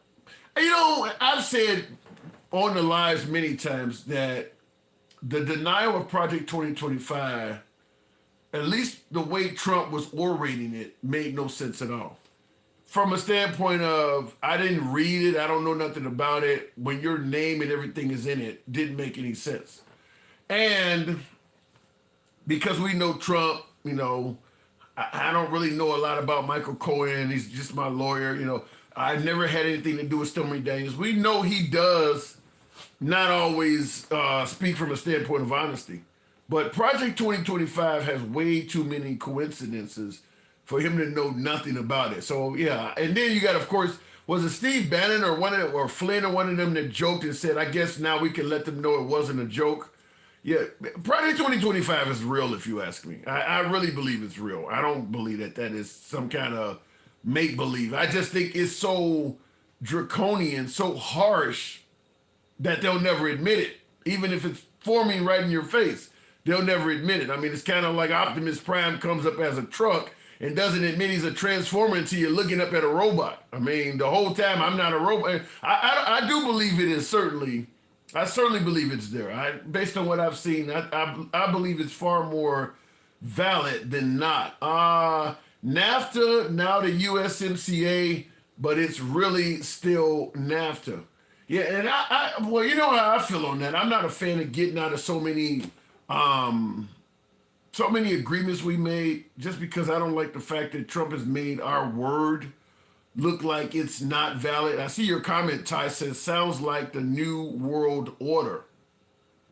You're not the first I've heard say that. You're not the first I've heard say that, but I'm just not a fan of breaking promises the way we do. Now, I know America was founded on that, you know, what we did with the Native Americans, the reason we have the term Indian giver. So we're known for doing that, but I don't like getting out of agreements that we've signed on the dotted line simply because we got a new president that doesn't like the agreement that the old guy made. Why would you make any agreements going forward if the current president just showed you the next guy we get in there might just break it? Then why would I make a deal with you, sir? That's what I would tell him. You know, if I'm one of our, you know, if I'm one of the nations on the global scale, why would I make any deal with you when I just watched you break all the deals from your predecessor? You've shown me that your nation cannot be trusted. We don't make deals with you, sir. We make deals with your country. You've shown us that those deals can be invalidated simply because the next guy disagrees with you. To me, he's made it clear that America's word can't be trusted, even if it's a shitty deal, like the Iran deal that Obama made and he broke out of it. Even if you think it's a shitty deal, Fact is, Obama put America's word on the line. You got to honor the deal. You don't just break out of that. I'm not a fan of how he did that at all, but a lot of MAGA certainly liked it. Whiskey Romeo, WR, free Luigi, eat the rich. There may be a lot more Luigis if this shit keeps up. You may not have to free that one. It may be clones running around the way things are going. Fuck around and find out Uncle Tom says, is that Gigama? All right, fuck around and find out Uncle Tom. WR, good evening. Are you there? Hey man, how you been? I'm doing good, been good. But question. Yeah, how you been? I'm hanging in there, man. Can you hear me? Yeah. Okay. Now we talking about all these. We talking about these executive orders coming from the president. Do any of these concern you at all? All of them concern me. That's like when I told you way last February about the police immunity, Project 2025. Well, the immunity. All of them concern me. Well, the immunity hasn't come. Concerning- The immunity hasn't come. Go ahead. The immunity hasn't come to fruition. So he doesn't seem like he's going to carry out. He's going to follow through with that so far. You say give him about 2 months. Yeah. You said give him about 2 months. Yeah. Throwing my words back at me. I believe in 2 months. I believe in a couple months, all hell gonna break loose. He's already started targeting every minority group that you can think of. I mean, he don't want no Nigerians entering the country, just like he did the Muslim ban, you know, back when he was going. Now he's doing all these federal cuts. So all the people, I believe, who voted for him, especially a lot of these farmers, he ain't tagged them yet, but they're gonna get tagged too. What do you mean by what do you mean by tagged? It's gonna affect everybody. What do you mean by tagged?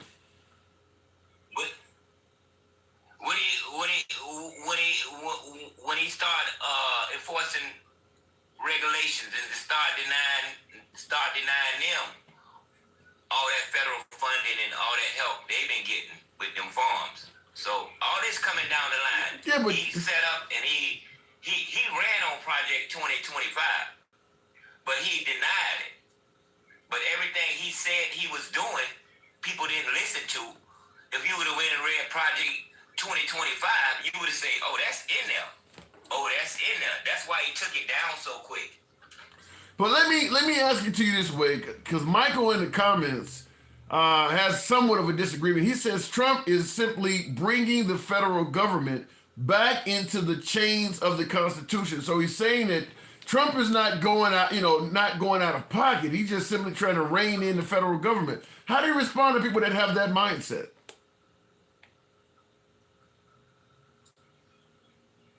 Well, I respond to it like this, man. I feel like in another year,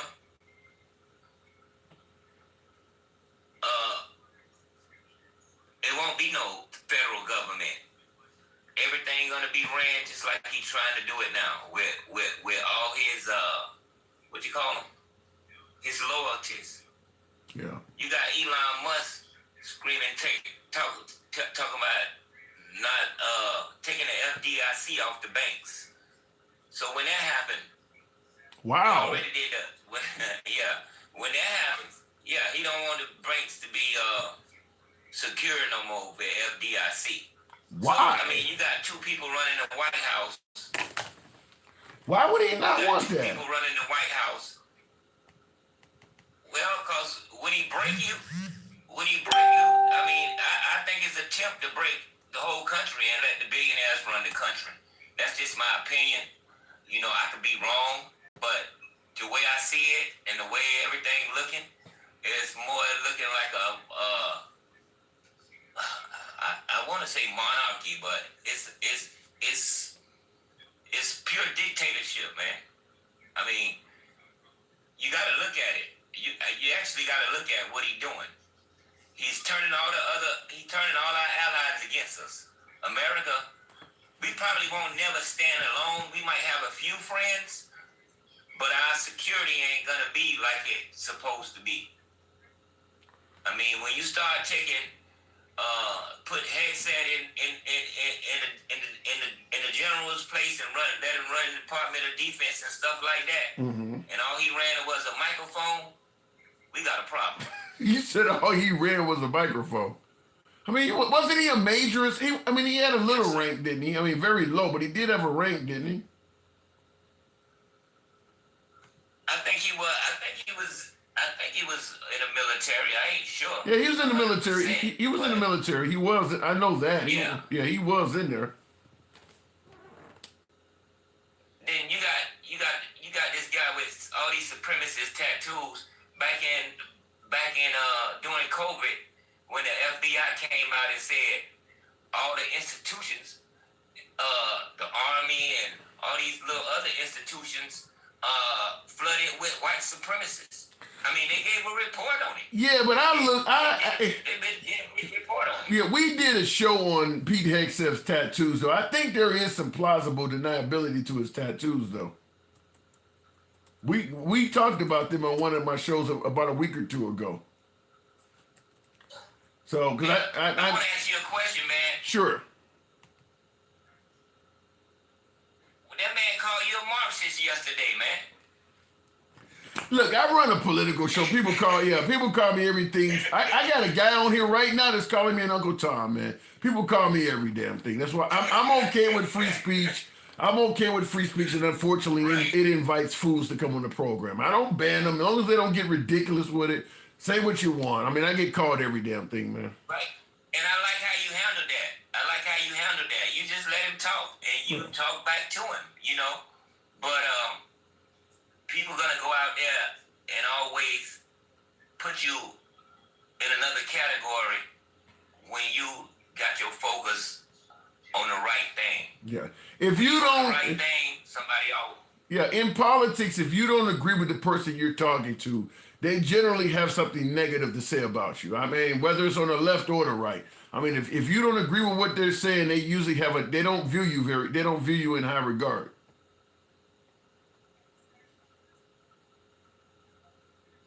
Right. Yeah. I miss Takesha. Where she been at? She ain't been on the show. She was. I got to move it on because we got a delay, but she was on about 30 minutes ago tearing me a new one. She's been here. She was on here telling she tore into me, but I'm going to have to move it on because we got a delay. Go ahead. Yeah, appreciate it, man. Thank you. Yeah, it's a delay. Okay, yeah. I'll talk to you later, man. All right, thank you. MAGA really thinks DEI is just for black people. LOL, that's how you know MAGA is racist, including how they think 81% to X white people 13. I don't quite get the end of that. But I do believe there is quite a bit of validity in that part about, well, let me just say this. I think MAGA thinks DEI could also be for women. But most of the time when you hear somebody is a DEI hire, they are referring to somebody that's black. By far, it's usually somebody that's black. So DEI equals black people. That does seem to be the thought process for a lot of people on the right. But being a woman, like I said, could also be, you'll never hear DEI used in conjunction with a white male. So they do have a mindset on who it could be. But then you says DEI is just for black people. You say, oh, that's how you know MAGA is racist, including how they think 81% to X white people, 13% or 50%. I don't quite get the end of that. I think you're talking to some degree about, is it that retweet that Trump tweeted out that 81% of white homicide victims were killed by black people, which in my opinion, that was a racist retweet coming from Trump. I've played it on the program many times. I've often used it when folks say that Trump has never said anything or never did anything that's racist. I play that tweet with him and Bill O'Reilly because to me, that was bad. That was real bad. And in fact, Bill O'Reilly told him, you're just handing yourself on a platter for people to say you're racist. Even Bill O'Reilly, who told him, I've never seen anything racist out of you. Bill O'Reilly said that. I've never seen anything racist out of you. But he said, this right here is literally serving yourself up on a platter for people to say you're racist, because it was that bad. I've played it many times on the program. I think most of you folks have seen it. You're just butthurt. Sterlo, what is it? You just butthurt. I'm just telling you what's going on. I don't know how that's being butthurt, but the Lincoln Project is an American political action committee funded in December 2019 by moderate conservatives and former, they don't like Trump at all, the Lincoln Project. They do not like him at all. The White House is going to be whiter. I do tend to think that's true. Gigam, is that Gigamon, whatever? Gigamon's the one that's been calling me a Uncle Tom, or Uncle Ruckus, Uncle Tom, sellout. You know the names you get. Let me clear something up, because he's talking about he or she. I don't know if that's I'm assuming Gigama. I'm assuming that may be female. If I'm not, if I'm wrong, I stand corrected. But it's talking about the MAGA hat in the background. I've pointed this out many times, is that when I'm called an Uncle Ruckus or an Uncle Tom, oftentimes the person saying that hasn't listened to the program at all. They see a black person, a MAGA hat, and they start making their opinions and assertions from there. If you listen to the program, you would know that's not accurate. But I'll go ahead and give this spiel. I've said it many times. I strongly believe that Republicans, conservatives, and particularly MAGA do not get a fair shake in the media. I know, because since I started talking to MAGA, I often get blocked, banned, and censored my damn self. I do believe they get treated more harshly in the media in terms of free speech. So the reason you will always see a MAGA hat on my shows, even though I lean left, after all, the name of the program is The Handsome Liberal, but you'll always see a MAGA hat, is because I want to let the viewers know we are always MAGA friendly here. Doesn't matter what side of the political aisle you lean on. Being MAGA does not get you disqualified from speaking here. That's why you see the hat. I say it all the time, every program. We are MAGA friendly. We do not block, ban, or censor anyone for their commentary. You can be critical of anyone on the program, up to and including the host, which is exactly what you're doing. I say it all the time. We go left of Bernie Sanders from having dinner with Q. We've been doing this for 4 years. You obviously are new to say that. And you're welcome on the program. I won't block, ban, or censor you for your comment either. But that's why you see the MAGA hat. It's all about free speech here. Censorship is bad for everyone, says Blue Waffle. Her name is Blue Waffle, but yeah, I agree with you. Censorship is bad for everyone. 100% agree with that, which is why I'm not a big fan of the rumor floating around that Elon Musk wants to purchase MSNBC. I'm not a fan of that at all, because you know what's going to happen to MSNBC if Elon Musk buys it. It'll sound like Fox News. It'll get to the point where if you're in the cable news outlets, there's no left-wing publication to go to, which is exactly what Fox News originally complained about when they came on air, is that the right had nowhere to go. So now all of a sudden they're going to do the same thing in reverse. I'm not a fan of that. I don't know if Elon Musk is going to buy, if he's actually going to do that, but we know he has the money to do it.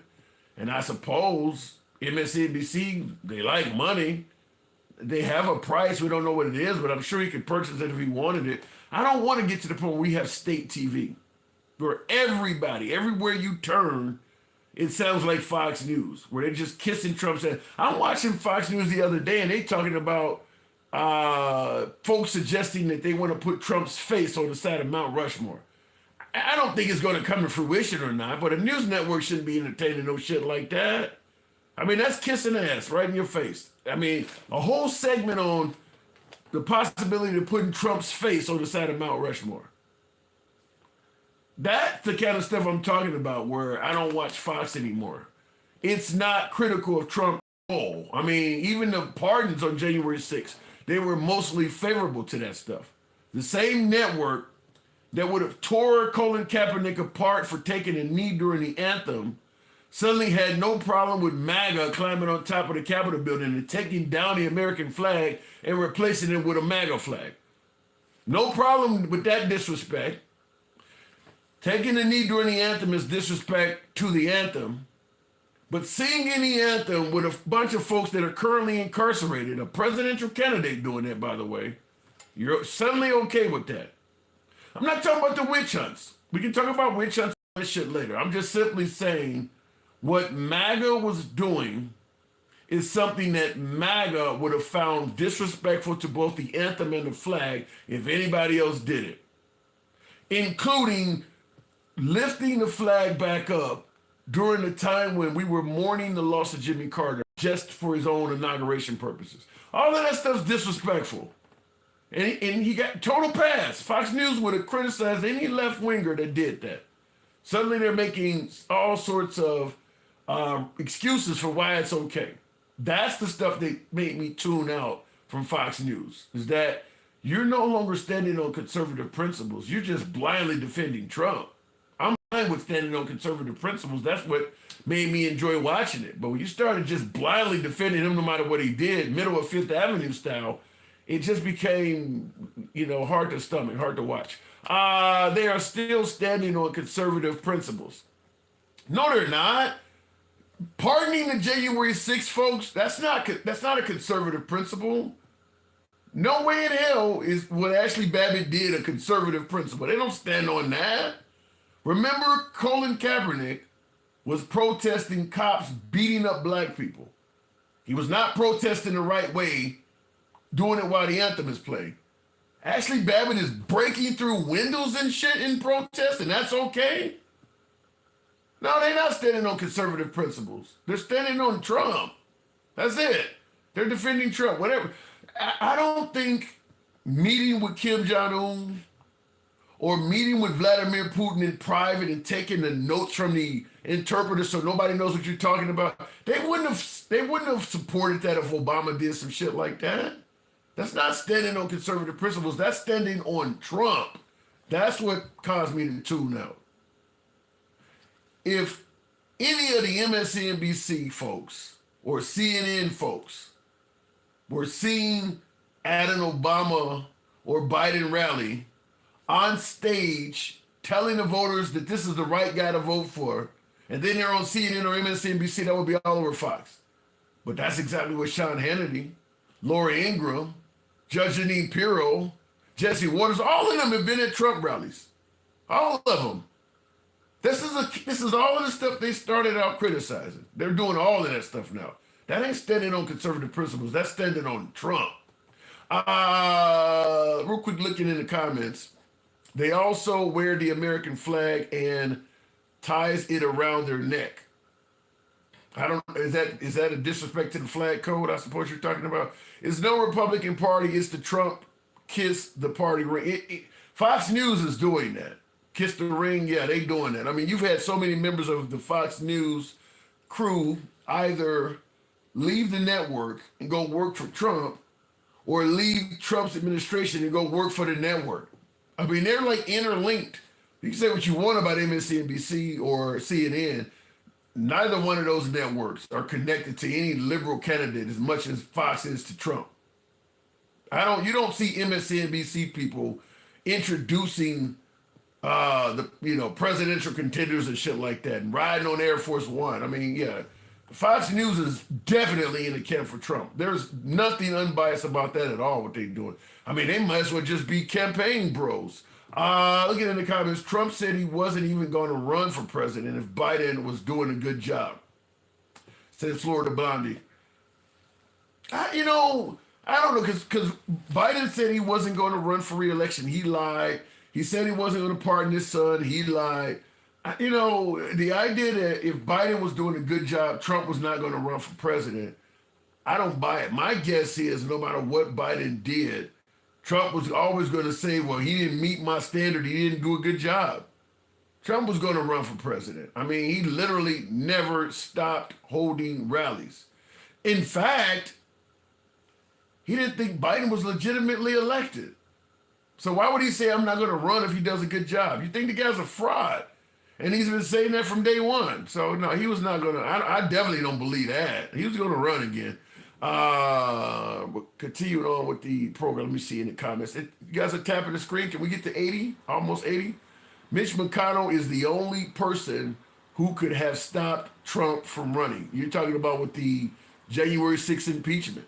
Yeah, he could have stopped him. And the crazy thing about Mitch McConnell is he stated when he rejected the impeachment, there ain't nothing that Trump did while president that you can't get him for once he becomes a citizen. And then the minute he became a citizen, they started trying to block that too. I mean, I don't know what else to say. And obviously, Mitch McConnell's the one that blocked Obama's Supreme Court pick as well. So Mitch McConnell kind of spoke out of both sides of his neck. I don't see why Trump is not necessarily really a cheerleader for Mitch McConnell, because he's done so much for Trump. It's crazy that Trump doesn't speak very highly of Mitch McConnell, considering how much value Mitch McConnell has been to Trump. I mean, he stopped an Obama Supreme Court pick, gave Trump an extra pick, and prevented him from being impeached. And you see a lot of MAGA calling Mitch McConnell a rhino, like, shit, how much does he got to do?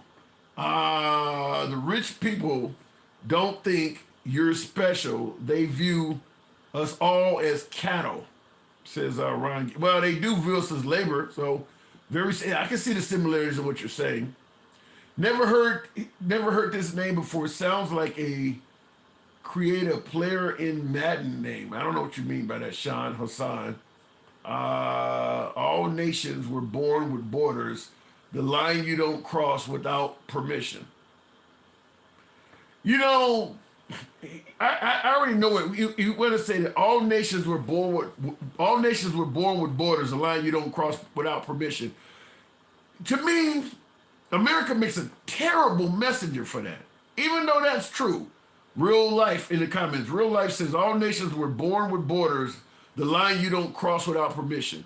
America was founded violating exactly what you just said. America just doesn't make a good messenger for a statement like that. We founded this nation by violating the very principles you're saying we should stand on. Just think about what you're saying. All right, looking in the comments, that's what we literally did exactly. I mean, everything we say the immigrants will do. Rapists and murderers. They're going to bring in diseases. They're going to steal shit. They're going to be robbing. Taking up resources. Everything we accused them of, we did that when we came here. Rapists and murderers, taking the resources, spreading disease. I mean, we did all of that stuff. That's how we founded this country, which is why I always say smallpox is, yeah, you're right, smallpox is the actual disease. That's why I always say we're anti-immigrant, because we operate on a takes one to know one basis. We know what a group of immigrants can do to a country because we did it. I always say a thief don't trust no damn body, because a thief knows what they would do if they had the opportunity. So they don't leave shit out where you can steal it. A thief don't trust nobody.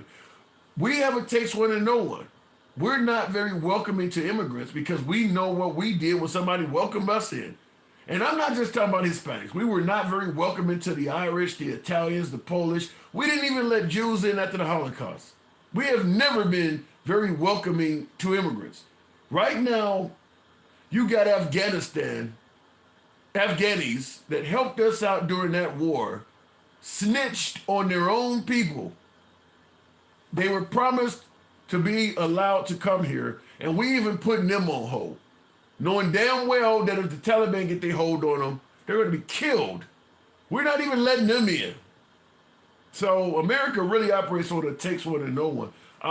If the civil rights movement is so good, how come you have more poverty in the ghetto?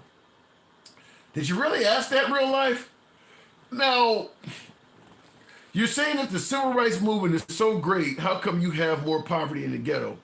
Well, first of all, I would let you know that before the civil rights movement, that's the only place blacks lived, is in the ghetto. That's it. The entire existence was all ghetto. If you were to put the civil rights movement on a graph, let's say you started the country out in 1776. And from 1776, you go all the way over to 2025, where we are now. You wouldn't even, just imagine this as a graph. Just imagine this line here. I darkened it in so you can see it. Just imagine that line as a graph. The high end is 2025. The low end is 1776. This is the problem. You need to fill in what years are going on here. You would know where the Civil Rights Act took place. So when you say the Civil Rights, I mean, you would know something happened right up in this area where all of a sudden the progress of blacks started skyrocketing. You don't even need to put the years on the map. So when you ask if the civil rights group, civil rights movement was so great for black, it was fantastic for African Americans. Millionaires are in, I mean, before the civil rights era, there was no millionaires in the black community. I mean, you think about in terms of management, whether we're talking about generals, whether we're talking about business owners, I mean, you would not even need to put what year, the years on this map. You would know just by looking at this map, chances are the civil rights era happened somewhere right up in here. The minute they took off the handcuffs, the black community suddenly started prospering. No, we're not where the white community is. The handcuffs were never on the white community. We're certainly getting better and better each year. More blacks graduating from high school, more blacks with college diploma or college education. I mean, it's not gonna, you can't do something for hundreds of years one way and expect all of a sudden normalcy in the span of a generation or two. You didn't do it in over a generation or two. You did it over centuries. Give it time. But I will tell you though, if you look at the wealth, the education, probably the lifespan, the quality of life for the African American community, you would easily be able to see that after the Civil Rights Act, all of that stuff started getting better. All of it did. And I see in the comments, somebody said that's a lie. Okay, all right, well, if you think it's a lie, you think it's a lie. But if you don't think the black community is doing any better in 2025 than they were doing in 1955, then you probably aren't part of the black community.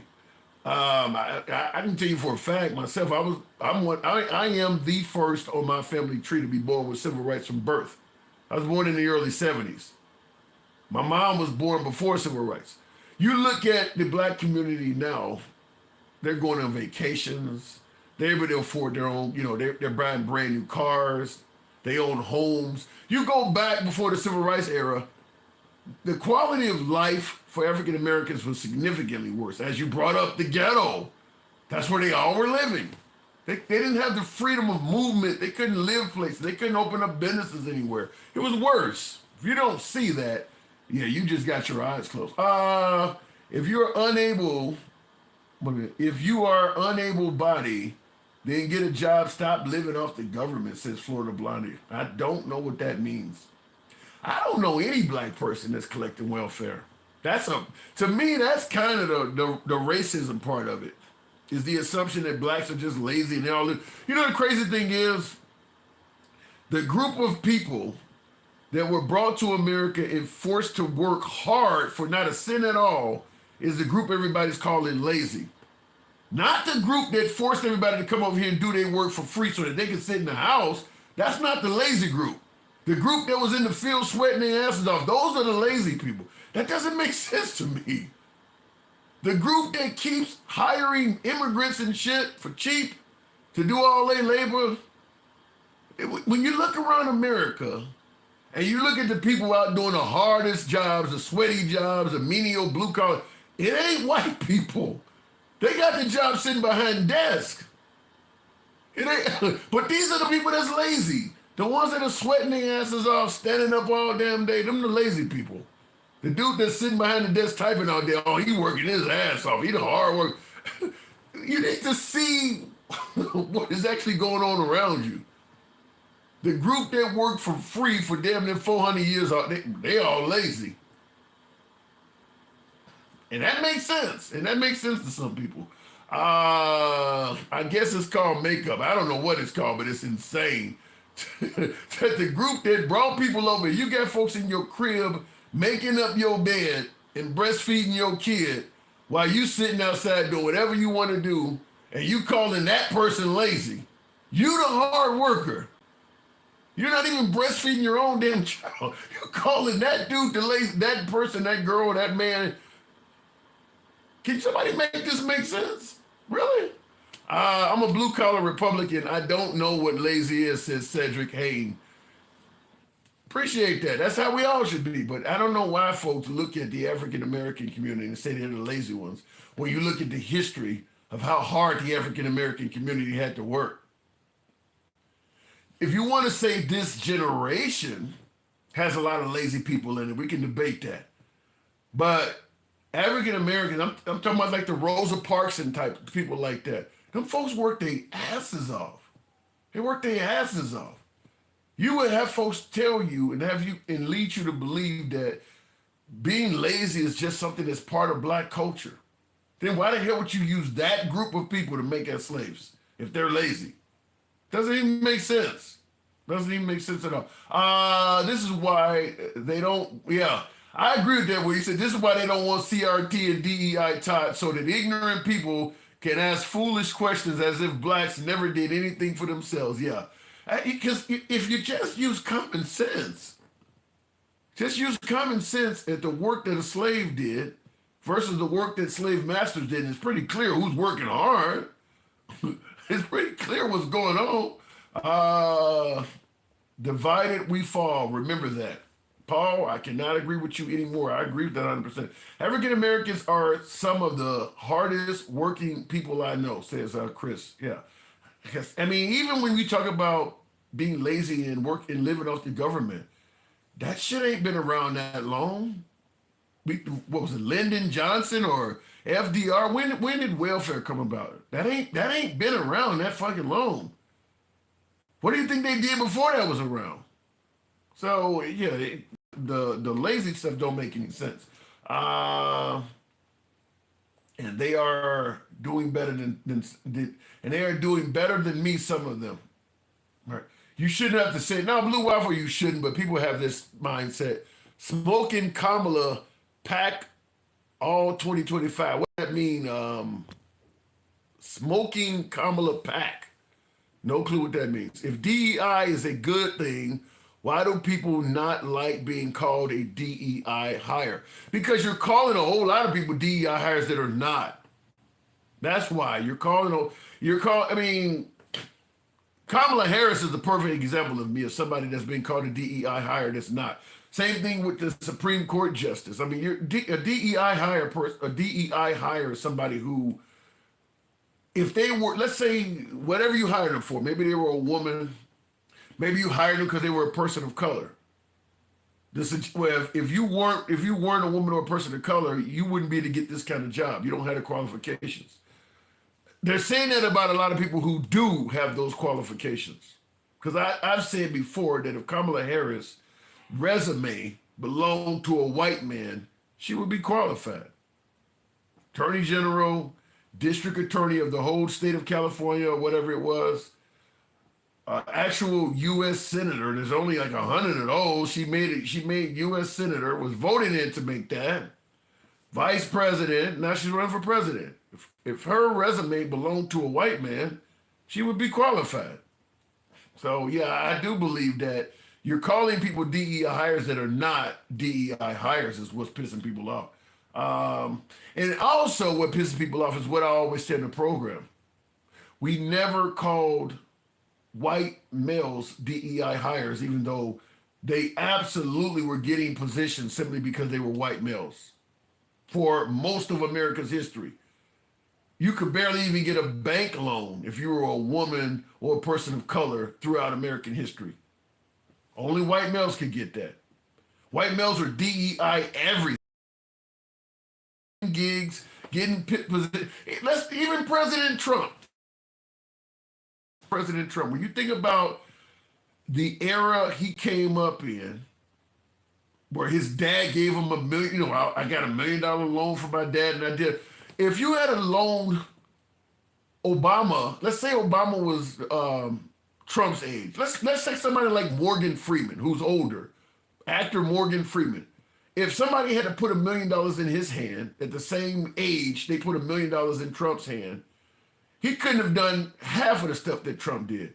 Banks would not have worked with him. He could not have purchased skyscrapers. He wouldn't have been able to do any of that shit. They would have been denying him all over New York. And definitely if he had to win in the South and tried to do shit, they would have been ignoring him. Trump has international business that would have probably been denied to Morgan Freeman, a young Morgan Freeman in the 50s and 60s or whatever when Trump was doing. He wouldn't have got any of that. So Trump himself is the beneficiary of DEI because it was only available to people that look like him.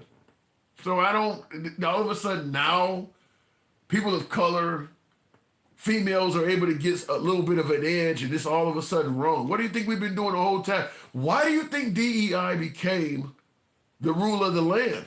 They didn't just make that up for no reason at all. Same thing with affirmative action. Why do you think they came up with that? Because DEI was going to white dudes. You guys got to be working overtime here. They want to cut knowledge and history off so they can continue with their racist bullshit. I would hope not, but I'm 100% certain that there are Americans in this country that would rather sweep our evils of the past under the rug. That would just rather, the truth not be known. I always say that if Germany had won World War II, Holocaust would have never happened.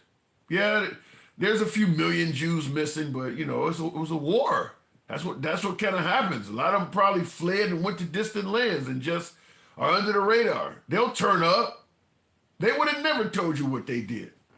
That's what happened in America. Even though the Confederates lost the war, they were allowed to dictate and tell a lot of history. They told it in a way that was favorable to themselves. Germany would have did the same thing if they had won. They would do the same thing. In fact, you got Elon Musk now telling them you shouldn't even be ashamed of what happened back then. Did you seriously just say that? Yes, Stubbalicious. Let me know what I got wrong in that. Let me know what part I got wrong in that. That I do believe that America would rather hide the evils of the past. I mean, we can talk about Tulsa, Black Wall Street, where they literally passed laws after massacring all those people that said you cannot even report the death of your loved one in the paper. Some people will announce the death in the paper. You couldn't do that. It was against the law. It was against the law to put a grave marker on any of your loved ones that died in that massacre. They were sweeping it under the rug. Not only did they not allow you to make a cemetery to bury those folks in or mark it, then they just decided to pave the street and build corporations and businesses right on top of the graves. So they literally wrote that out of history. The only reason Tulsa and Black Wall Street was ever really known is by word of mouth, passed down from generation to generation. They literally wrote that out of history. They tried their best to literally write that out of history. I would submit to you this. There's probably mass graves all over this country we don't know about. I doubt if what they did in regards to Black Wall Street, I doubt if that's the only time that happened. You've heard of Trail of Tears with the Native Americans? They didn't mark those. When they made them walk all the way from Georgia to Oklahoma, they weren't marking graves along the way. There's Native Americans that are buried they were basically killed too. There's mass graves all over the place in this country. So yeah, I definitely think that if you allow the bad guys to write history, they're not going to tell that they were bad guys. They're going to make it sound like they were justified. How many people are already around here telling you that the Civil War was not about slavery and the Confederate flag is about pride and heritage? That's rewriting history. They make it sound like the Confederates were good people, just did not like being wrongfully taxed. They didn't mean any harm, like the Dukes of Hazzard song says. Just the good old boys, never meaning no harm. That's what they would write it out to be. Looking at the comments before we move it on. Rudolph Collins, I think that says. Good evening, Rudolph. Trump is a damn joke, says Bandito. He's our president, though. He is our president. Rudolph, good evening. Rudolph, are you there? Okay, apparently he is not. Real quick before I move on here.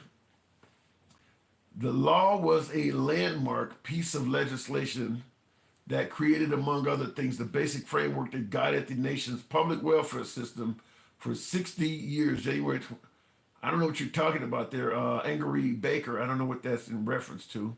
If you want to get over the past, rename all the Confederate names, schools, take down the Confederate flag. Hey, give up the family wealth.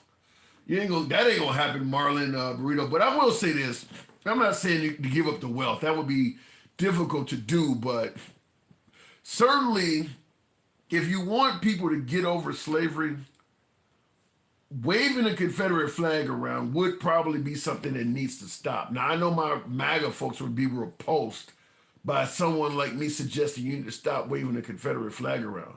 I get it, but keep in mind, slavery and the Confederacy happened simultaneously.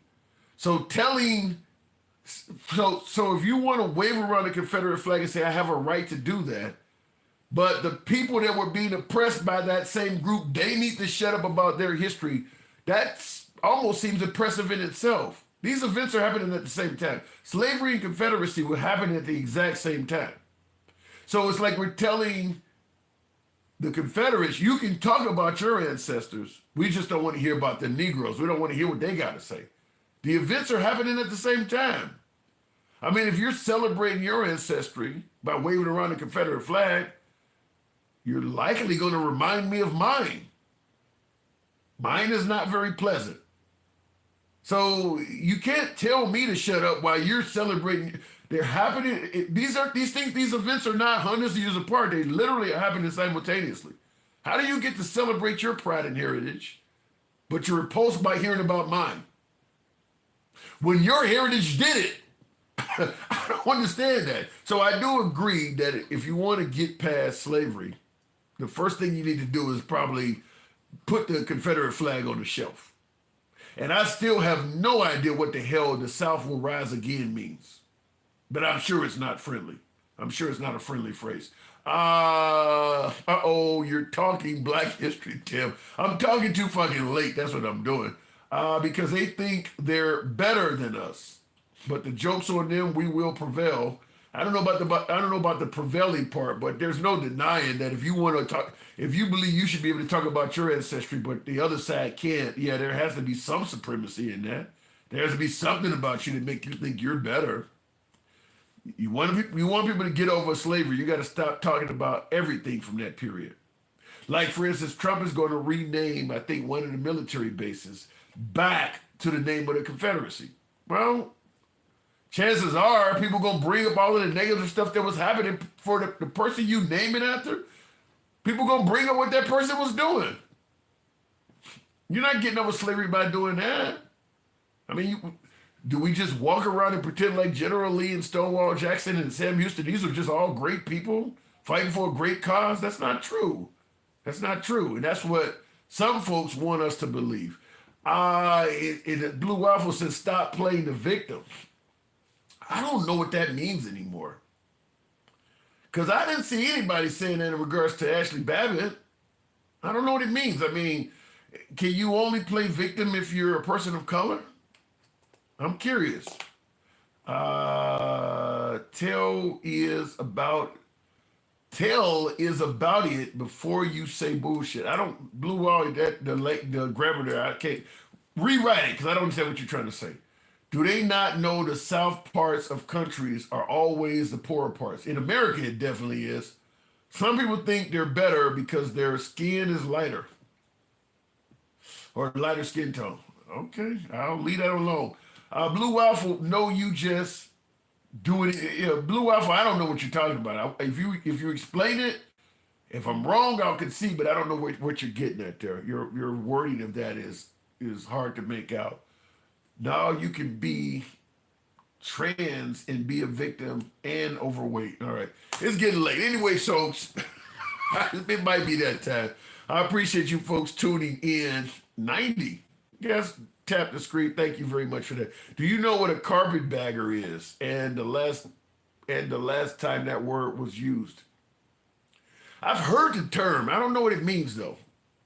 Somebody would have to let me know. I don't know what the term means. I've heard the term carpetbagger. Inauguration on January 20th is MLK and Trump pardon the January 6 rioters. So disrespectful to MLK. I don't think Trump cared about MLK in regards to that. Exactly. I'm biracial, half black, Hispanic. I'm very disappointed with Trump's racist actions, says Bandito. Let's see what happens. Let's see what happens. Confederate flag is bullshit, says Mojo. A lot of people love that Confederate flag. A lot of people love it. Tim, have you seen the interview with Trump's nephew on 60 Minutes? No, I have not. Trump is taking this country under. Yes, Project 2025 is in progress, says Bandito. I hope not, but it looks like it is. One race, the human race. We've never been that, Novel Dragon. We've never. I mean, there's a reason why people call in, you know, when Kamala Harris ran, she suddenly became Jamaican and Indian. When Obama ran, he suddenly became Kenyan. When Nikki Haley ran, she suddenly became Nimrata. They even did it to Vivek Ramaswamy. Running for president as a person of color comes with consequences. People don't want you running if you're a person of color. Michelle Obama's a man, right? Ain't that what they say about her? There's just nothing normal. If a person of color runs, there's got to be something wrong with them. They're going to find something wrong with you if there's not something there. I'm proud to be white, and that is okay, says Gen X. Nothing wrong with you. Nothing wrong with being proud to be white at all, Gen X. Nothing at all. It's amazing racism is still working after 600 years. People has made a lot of money and gained a lot of power off being racist. So that's why it is. Still call Michelle a man. Yeah, the right definitely calls her a man. Should I pay black people, says Paul. No. You know, in regards to, what do they call it, reparations, I'm not a fan of that. Well, let me put it this way.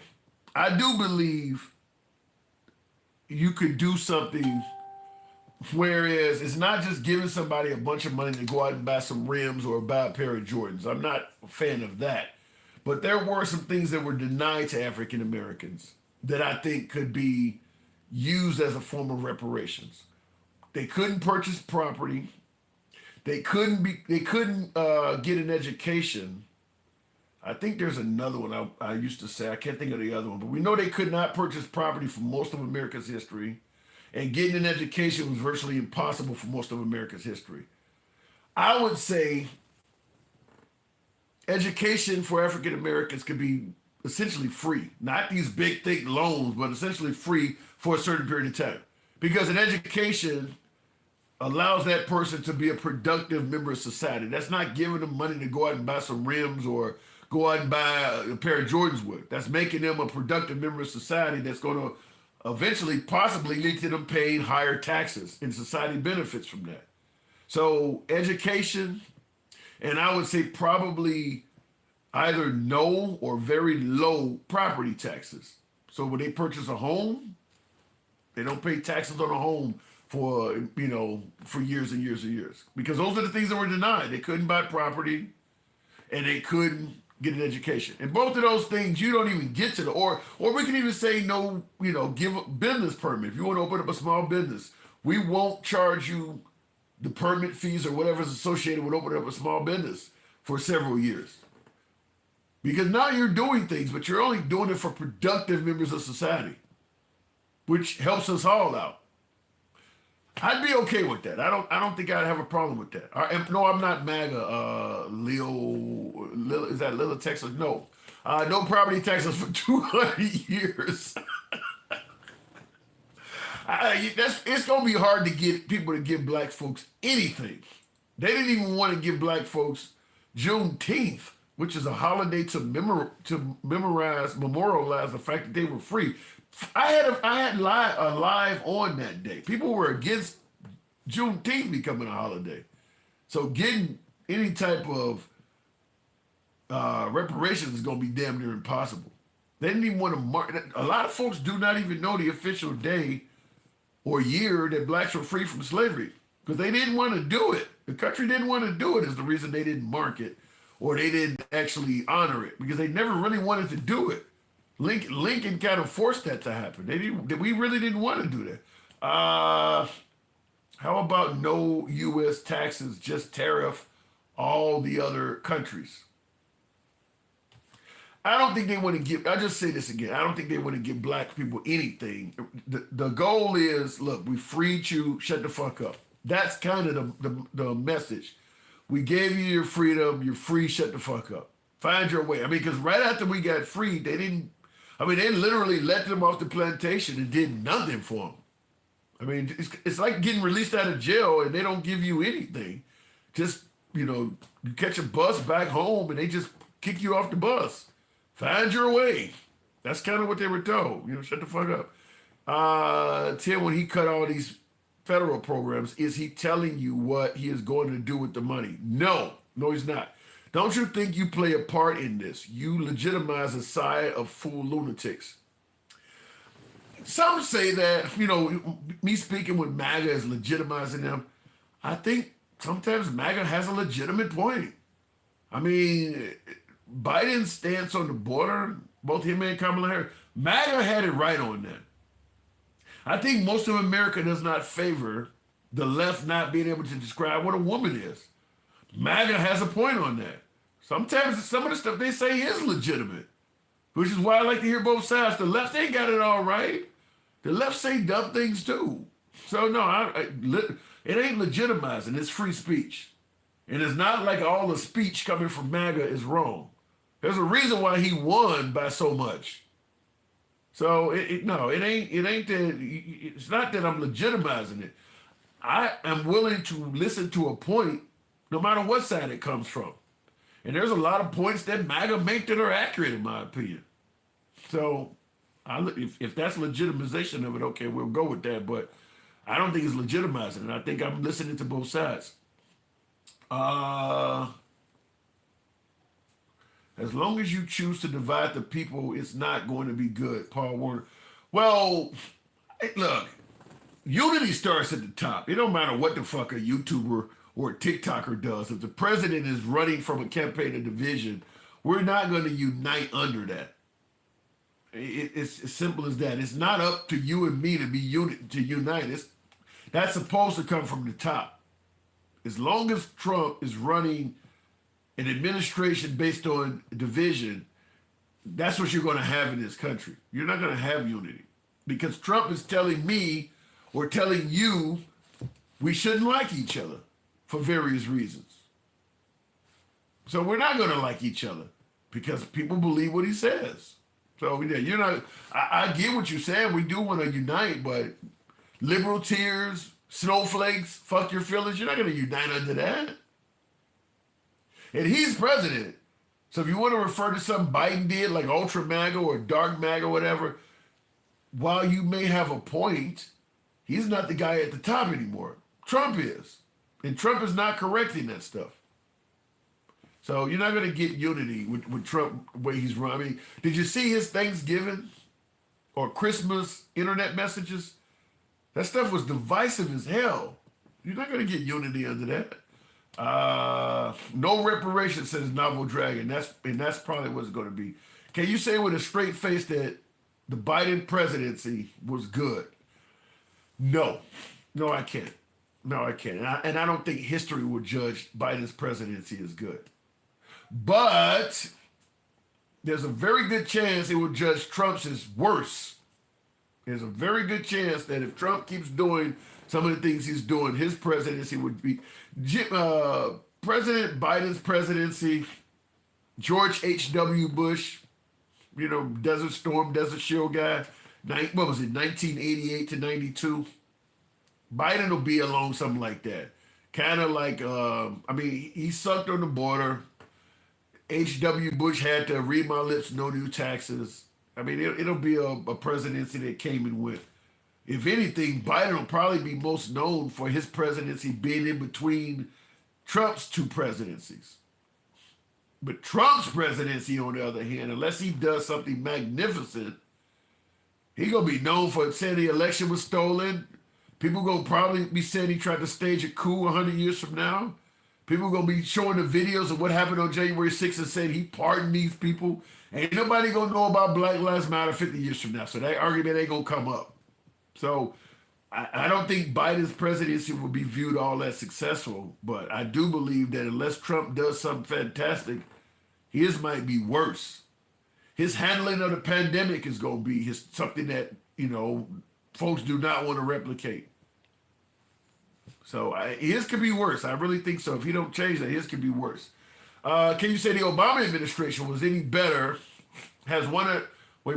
Can you say the Obama administration was any better? He has one of the most deportations in the past 20 years. Was his presidency any better with the bogus Obamacare program and Obama phones?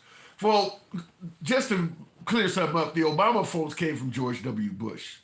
Those phones were being given out by George W. Bush. The right all of a sudden started calling them Obama phones when Obama, and by the way, he's handing out cell phones to welfare. Is that really that horrible?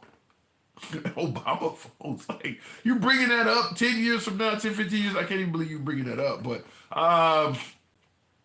in regards to was Obama's any better? Yeah. The divisiveness was not there. And by the way, when you point out that Obama had one of the most deportations in the past 20 years, when he was in office, the right was saying he was for open borders. He was actually doing what the right wants to do, securing the country, securing the border, doing everything that you're celebrating Trump for doing, and you were making it sound like he wasn't doing shit. So, yeah, his presidency will be viewed more favorable. And I don't think that in regards to your statement about bogus Obamacare, notice how Trump couldn't get rid of it the first time? There's a whole lot of Americans that will tell you they're better off with that bogus Obamacare. What is the alternative? Nothing? I mean, let's take Obamacare out of the picture. Let's go back to 2007 or 2008, because Obama took office in January of 2009. So let's go back to 2008. Do you really believe the U.S. healthcare system, healthcare in America was better in 2008 than it was at the Obama left office? Pre-existing conditions could get you thrown off healthcare. So if you got, let's say you were working somewhere and all of a sudden you got diagnosed with diabetes and you lost your job, got laid off. The next job did not even have to give you any sort of insurance coverage at all for diabetes because it was a pre-existing condition. Obama got rid of that. Would you rather go back to the time when you could do that? Yeah, the Obamacare was not bogus. Obamacare, there's a whole lot of Americans that would rather have that than not. Obamacare is only bogus to people who have insurance already and don't give a damn about those who don't. Then it's bogus. But there's a lot of folks that need that. Black Power says, Tim, you are getting disrespectful. Who am I disrespecting? Tim, I found a pic of you. All right, I had to look at that, King. I don't know what this is. Ask Chat GPT about Biden's presidency. The numbers don't lie. Yeah, I don't think historically Biden's presidency would be viewed very favorably. The messaging was terrible. I mean, whatever he was doing, he wasn't expressing it enough. And then, of course, it looks like he was lying on the border issue. So, yeah, I don't think Biden's presidency will be viewed successful. But like I said, Trump has a lot, because Trump is on camera a lot more than Biden. He's in office now. Is he going to show us evidence that they're really eating cats and dogs? I mean, he's an animal lover, is he not? Does he not care? Is anybody going to go to Springfield and stop that from happening? Or was it happening to begin with? Is he going to show us now that he's in control of all the mechanisms of government that the election was stolen? If he don't fix that stuff, I think his presidency is going to be worse than Biden's. Because he got a lot of that stuff that's in there that some would say is far more criminal. Biden's pardons are historically bad. Some would say Trump's are even worse. Because the stuff Biden pardoned those folks for, we assume some of them are criminals. If you got to give a guy a blanket pardon, that means he probably did something. The people that Trump pardoned are on video committing crimes. So you don't even need to assume. So the point I'm making is that unless Trump does something really, really awesome, his is probably going to be worse than Biden's because there's just so much video evidence of all of that stuff. So we'll see what happens. Anyway, folks, I do appreciate the 93,000. I gotta step away. Why would you need to pardon family members who are gangsters? Why would you need to pardon participants of a love fest? You go either way with that. Anyhow, I appreciate. I haven't heard you lie yet. Thank you, C God Mario, because everybody else was attacking the hell out of me. Catch you guys tomorrow. Y'all take care. Same thing on YouTube horizontal. Catch you guys tomorrow. But that's YouTube horizontal. Catch you guys tomorrow. And did I ever get around to my Instagram? No